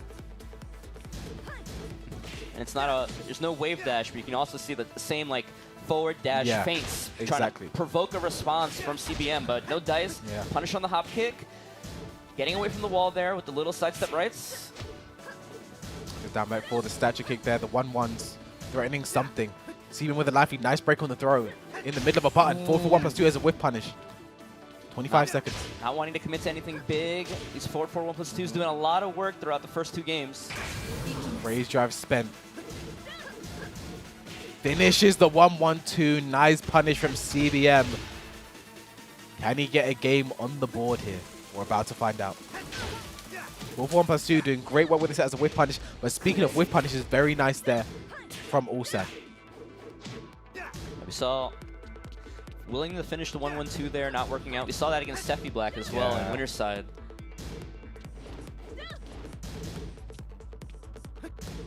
+2, nice. I think he was expecting a second hit to come out, so was looking for that count hit with the up 1. Just trading these pokes back and forth. Just somebody trying to break the dam, and now we found it with the axe kick. Can we get to the wall here? Yes, we can. Are we gonna Fly get 3, big damage. It's basically the most damage that Kazumi can get. And finishes the down 2-2 there. Nice punish from ULSAN. Final round, second game. I mean, you have to be scared when ULSAN does that down 4. He has a setup known as ULSAN down 4 into the 4-4-2 power crush. He's expecting some kind of retaliation. When CBM gets his counter hit, takes it to the wall. Full combo as well. What's the Oki here? Down 1+2. Emo Man finishes it. Knows he's not getting it. Walls back the rage drive from ULSAN. 50% there. The wall's behind CBM, but challenges. Getting hit with the wall crush. Challenging with the 1-2 afterward because obviously did not bounce against the wall, so not S+. And now it's 1-1 here. And I think we hit a rematch. Well, no. It was very fast. It's actually the character select screen from ULSAN. Probably just taking some time to think. I don't think a character switch is the best thing here. You can judge. We're back here. We have no pressure. I mean, ULSAN definitely taking some time to think. The FENG didn't look bad in the first set either. You know, even though it did end up losing the set overall, but had strong moments. I personally, the best he's looked in his games against CBM has been with the Kazumi. Even that last game there, it's come down to final. It's come to final, really minute moments, but I guess ULSAN just lost belief there. Going for the Bob now. Will this switch come back to haunt him? I mean, the Bob also looked good when he played. I mean, I said the same thing when he switched from Bob in the winners final. I don't know if he should make this switch. So the Bob also has looked good. So I was just checking the TWT standings. Both these guys have the exact same Masters placements, a 2nd place and a 9th place. Wow. So either way, they will overwrite that 9th place with a 2nd place at least. Yeah. So they, no matter who ends up being our champion here, they will cash out a lot of TWT points. Yeah. I guess the 9th place for ULSAN was BAM. And you know what the 9th was for CBM? Back to. I will check very quickly. Ah, CD1. 2-3, very nice. That's a low wall splat combo. The 4-4-2 doesn't get the proper combo though. He's left CBM alive. Is he going to regret that? No. CBM's 9th place was at EVO Japan. Ah, yeah. Another tournament he performed exceptionally well in, just at the final hurdle, just struggled. Oh, punish that. Oh, I mean, I've said it before, it's a Bob player's class. You have a launch punch move, you do 4-2-3. There's something about Bob players where it's just like, you know, not using the best punishment sometimes having really weird combo choices. So and also getting whiff punished like crazy. Very nice work there from CBM. I mean, it must be, I think part of it, this must be frustrating as well. Playing against someone that's switching so many characters. I mean, it must be frustrating playing so many different characters because he tried to down forward 2 punish a -20 move. This is the problem when you're shuffling between 3 characters, especially between multiple top 8 sets or within the same set. I mean, he came from Kazumi. He does have a down forward 2 launcher. Now he's playing the Bob. Wave dash now threatening again. Out of range for a follow-up though. Are we going to see the Hell Sweep soon? Down 2. Forward 4-2 catches him. Lost flat though. Mini combo. Yeah, down 2 out of range and the down 4 to retaliate ULSAN. Looking good on the Bob now. Even with the little mistakes here and there. Back 2, very nice. I love challenging the wave dash. Don't let him bully you. And punish that. I mean, that was so fast. That was probably the fastest round we've had in this grand final set so far. CBM, those back 2s are putting in work. Yeah, but again, I respect him. Don't let him just wave dash empty in your face. Be willing to challenge. And the back 2 is the perfect move for it as well. Oh, God. Forward 3-4. How often do you see that one? The big boot. Is he dead? He's going to be left with a sliver. No, gets away. Gets away. Knows how to side roll away. But the Hell Sweep. The Hell Sweep. Doesn't matter. ULSAN now 1 game away from resetting our bracket. The forward 3-4. I reeled back in my chair. I was like, you don't see that. I feel like, did he do it at Gamers 8? I think he did. Like you saying that just triggered a memory in my mind. Yeah, because I feel like that's not the first time I've seen that move hit in the last 30 days. I mean, it's not something you see very often on purpose, ever. So it's really a knowledge check move if you think about it. It's like you see the forward 3. Okay, their turn is done, right? Yeah. Second like, oh, they did forward 3. They must have messed up like forward 3 or something. Or CD3 or something. Yeah. All right, Infinite Azure. This is CBM's pick. Yeah, smart decision as well. Especially at the end of those last few rounds, getting mauled on the wall. We're going to see a forward 4 here. Oki situation. Roll into nothing that time. I think CBM overthinking his Oki now because ULSAN has picked correctly on most of them at this point. But nice combo now from ULSAN with the Magic 4. Into the roll 4 as well. Almost even it up, but ULSAN going to the well one too many times. CBM ready for it that time. And opens up with a raw roll again, and another raw roll into the 4 again. ULSAN feeling very disrespectful right now. He's willing to roll the dice here. Oh my god, he's literally just rolling at him. He's rolling menacingly.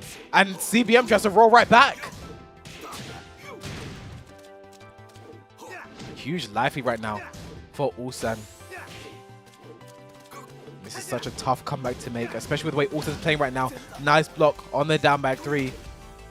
1-1 in rounds. Yeah, I feel like ULSAN's really amazing at just like being super aggressive or super risky, willing to roll the dice, and then on a flip the switch and just be super defensive. Try to delay the hop kick. -11, not -12 for some reason.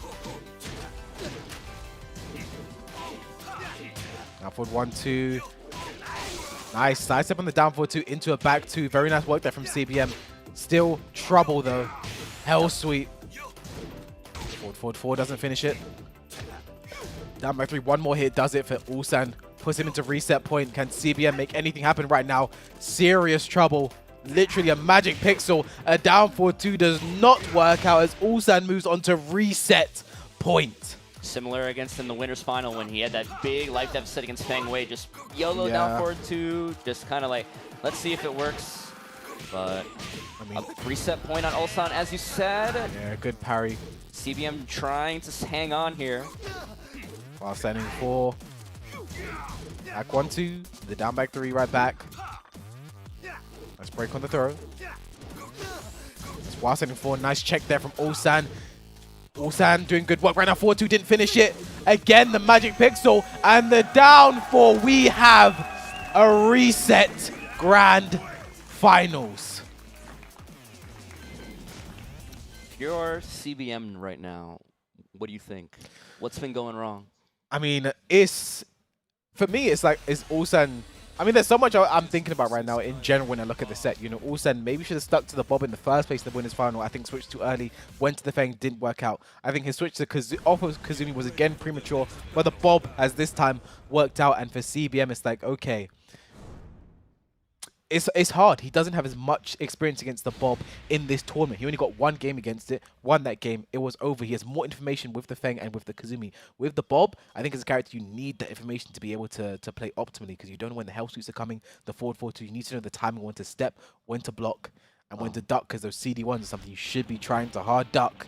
So hopefully the longer this set goes on, the more CBM. Yeah, CBM being lucky that he's on winner's side and manage, you know, you always have that first set to lose and get that information. So we'll see if he makes the adjustments against the Bob. Ooh, again, the Bob players cuss.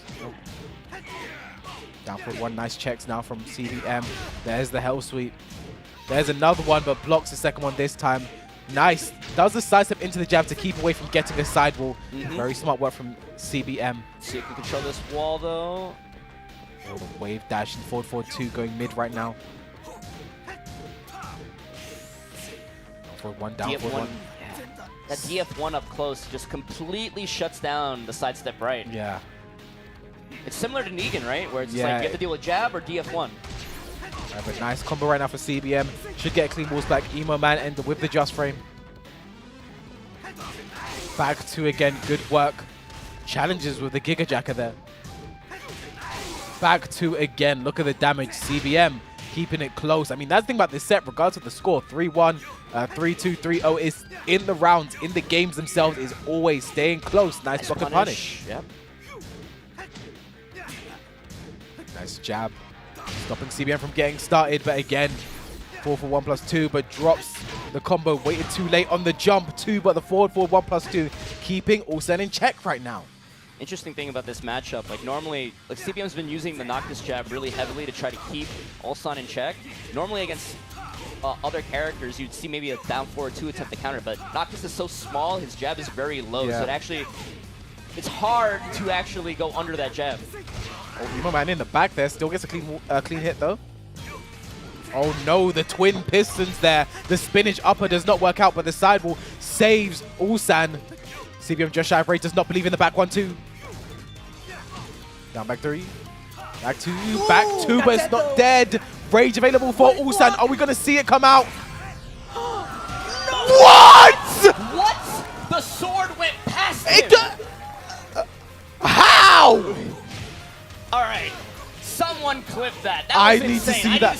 I need to see that again and again and again. And ULSAN going right in right now. Knows he has the momentum, but nice punish there from CBM. Knows he can get the pickup. Does not let that phase him. Nice, almost gets a reward, but the first hit does not connect.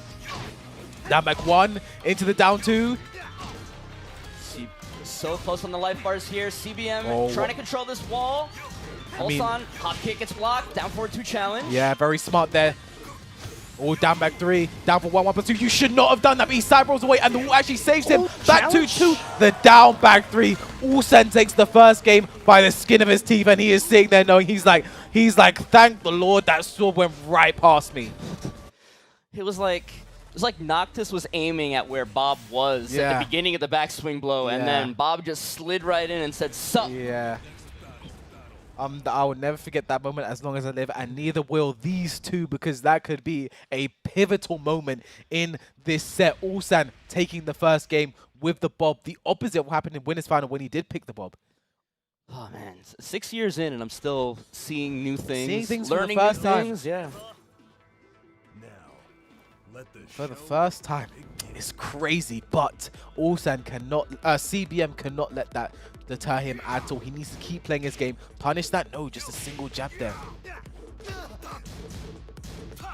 Right, down for ones on both sides, and ULSAN already expertly heard CBM to the 4-2-3, just finishes that time. I think ULSAN is really feeling himself right now, has all the momentum, and he knows it's CBM in the corner. How do you get out? Hell sweep. Forward for 3+4. Down for 1-4, no duck from ULSAN, down by 3. Counter is going to be the first round for ULSAN in the second game. I mean, looking so good before the reset. After the reset, CBM needs to make something happen soon. Last game, you know, you have all the confidence is on your side. Everything that you do is working. Even the game feels like it's on your side right now. But counter hit from CBM, gonna get the clean wall splat. Evo Man cashing out some damage. Exactly what he needs right now. Right, live lead for CBM. Back 1-2. You rarely ever see that counter hit there. Ready with the confirm and cashes out a round for himself in this game too. You gotta try and cut off ULSAN's momentum right now. Nice back 2-1. Huge damage, nice plus frames on it as well. Down 4-2 catches CBM going to the left. Down 4-2 catches him with a counter hit this time. This should go to the wall. Down 2-4. Can CBM roll out again this time? No, he tastes him down. He knew, but nice block on the down back 3+4. I know that you know, so I'm just going to turn it into a different Oki situation. Exactly, very smart work there. And now, the next time ULSAN gets a wall combo, that's going to be in both of their heads. Oh, breaks the throw. Instant break there. Counter hit, should be easy peasy. Gets the second round for himself. Squeeze your lemons. You do not want to be 2-0 in the hole against this ULSAN Bob right now. No. There's the wake dash, forward 4-3. Forward 2 out of range. Forward 4-2 tries to chase down. I mean, in that situation, when he had the FENG, forward 1+2 was the perfect punish on it, but doesn't have that option with Bob. Down 2-1. 1-2, 1+2 finishes the string. Nice punish from CBM. Back 2 plus frames. Back 2 again. CBM is not done yet. Finding the back twos there. I feel like he goes in and out. Like there's some rounds where it's like back two is like the move of choice, and then other rounds where he barely does it at all. I think one thing that I haven't seen anything out of him is there's no NOCTIS 2-2 the whole time that he's been playing in this winners finals.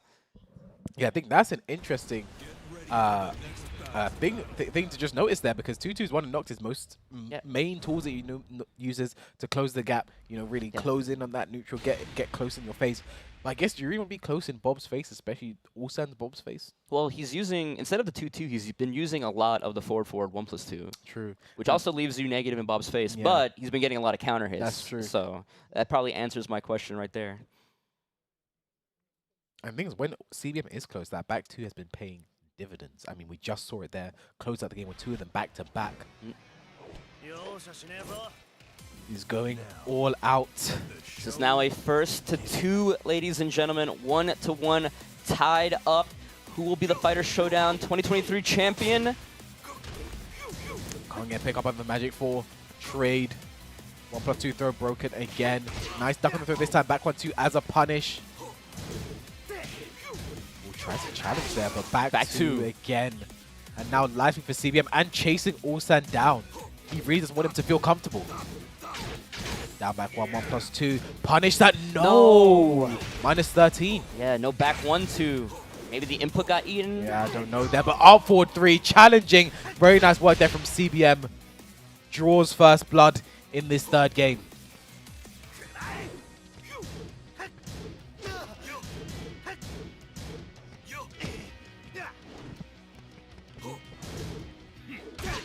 Oh, nice. Big whiff punish with the wall standing 2-2. Can we get the wall here? Yes, we can. ULSAN picking the smaller stage, but it's working in CBM's favor right now. Beautiful whiff punish with the back 2. Another back 2 and a block on the hell sweep. This is going to be the round for CBM. He has all the momentum in his favor right now. ULSAN in serious trouble. Okay, as you said, the longer this set goes with the Bob, the more he might be able to pick up on these hell sweep timings. And again, the down for 1-2 just lets it rip that time. Back 2 to stop any roll option there. Back 1. Back 2. Back 2 again, but the jab to stuff it out. Nice step on the back too somehow. Oh my gosh, full crash down shield. forward 1. This is looking so good right now for CBM. ULSAN needs to make a huge comeback. This could be the start of it, but no, another back 2 to close it out. CBM is up 2-1 in the Grand Finals reset. 1 game away from winning the tournament, and ULSAN goes straight to the character select. What do we do now? We got to stick with whatever we choose for the rest of this second set. This is the final KAZUMI, pick. FENG, Bob. I actually didn't see what the pick was. I think I heard FENG. We see that is what they are fighting for right now. That trophy and also the lion's share of the Tekken World points. Tekken World Tour points. 400 for the winner.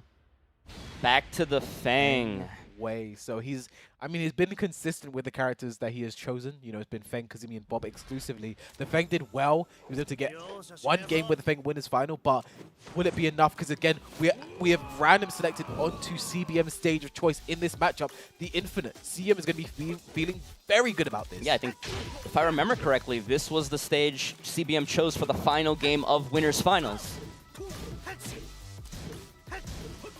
So yeah, CBM getting very lucky in getting the stage that he would have potentially counter-picked if it goes to a final game. A nice float on the running 1+2. Oh, back 2 again. Another back 2. Down for 1-2 as a whiff punish. CBM, this is all him right now. Down back 1. 1 more hit. The forward 4. Is this a lifeline for ULSAN? But there's no wall to carry to. We just get damage. Shifting clouds, but gets nothing. Forward 4 again, doesn't get a launch this time. Less than 20 seconds left to go. 15, 1 more hit does it for CBM. What can ULSAN do in this situation? 10 seconds. Power crush. And the down back 1+2, not ready for the next hit. CBM trying to waste time. ULSAN trying to close the gap. Does not work out. We're seeing the up forward 1s come out again. Finally we get a big punish on that mistaken spear coming out from CBM. Up 1, gets nothing for it. Looking real good from ULSAN. Yeah, but nice block that time on the sweep. ULSAN staying alive by the skin of his teeth. More back 2s coming out. CBM knows he needs his 1-2-2. If there ever was a top 5 move for a character, it's NOCTIS back 1. Yeah, I mean, but you look right there, the size of the down for 3 and the punish as well. Perfect launch. CBM not been touched yet in this set, in this round, sorry. Down Counter back 3. hits. He's running in, he's trying to chase ULSAN down, but he's starting to get beat up for it. Yeah. ULSAN down forward 3. This isn't going to be dead. With me, it's such a good situation with the Oki as well. What's the follow-up? Down, back 3. ULSAN. Can he tie up the set? He needs 1 more round to do it.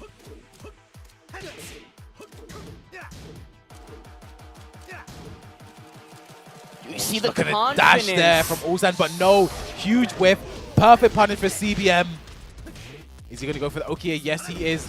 ULSAN, what's the guess? He's been doing it right so far. No! That was absolutely the wrong decision there. He knew he'd been delaying his wake up. Down by 1+2 was a good choice. What's the answer this time? Down, forward 2. CBM is now on tournament point to be your Fighter Showdown champion. What amazing reads on Oki from CBM. He made 2 amazing reads back to back, and he's potentially on his final round to win the whole tournament. Down 1 big whipper. No punish there from ULSAN. Probably a while sending 1 miss input there. Headbutt. Plus frames, back 2, more plus frames, down by 1. He tried to back 1, didn't work out. Huge lifing for CBM. ULSAN, what can you do? Headbutt. Sidestep 1+2, down back 3. ULSAN, can you make this count? Down back 3 again. The challenge from CBM, and he's your champion of Fighter Showdown 2023. And you see what this means to him. It wasn't easy for him, but that NOCTIS did so much work this weekend in this top 8. He beat Need, he beat ULSAN in Winners Finals, and he beat ULSAN once again in the Grand Finals reset. And look at that relief on his face. Look what this means to him. Hugging the KDF logo means so much to him. And obviously, back home in Korea, the KDF guys must be very happy about this. See, there are 2 players that they sent out, both making it to Grand Finals, but only one could be champion. And today, it's CBM using the Noctis, Lucius, Kylan.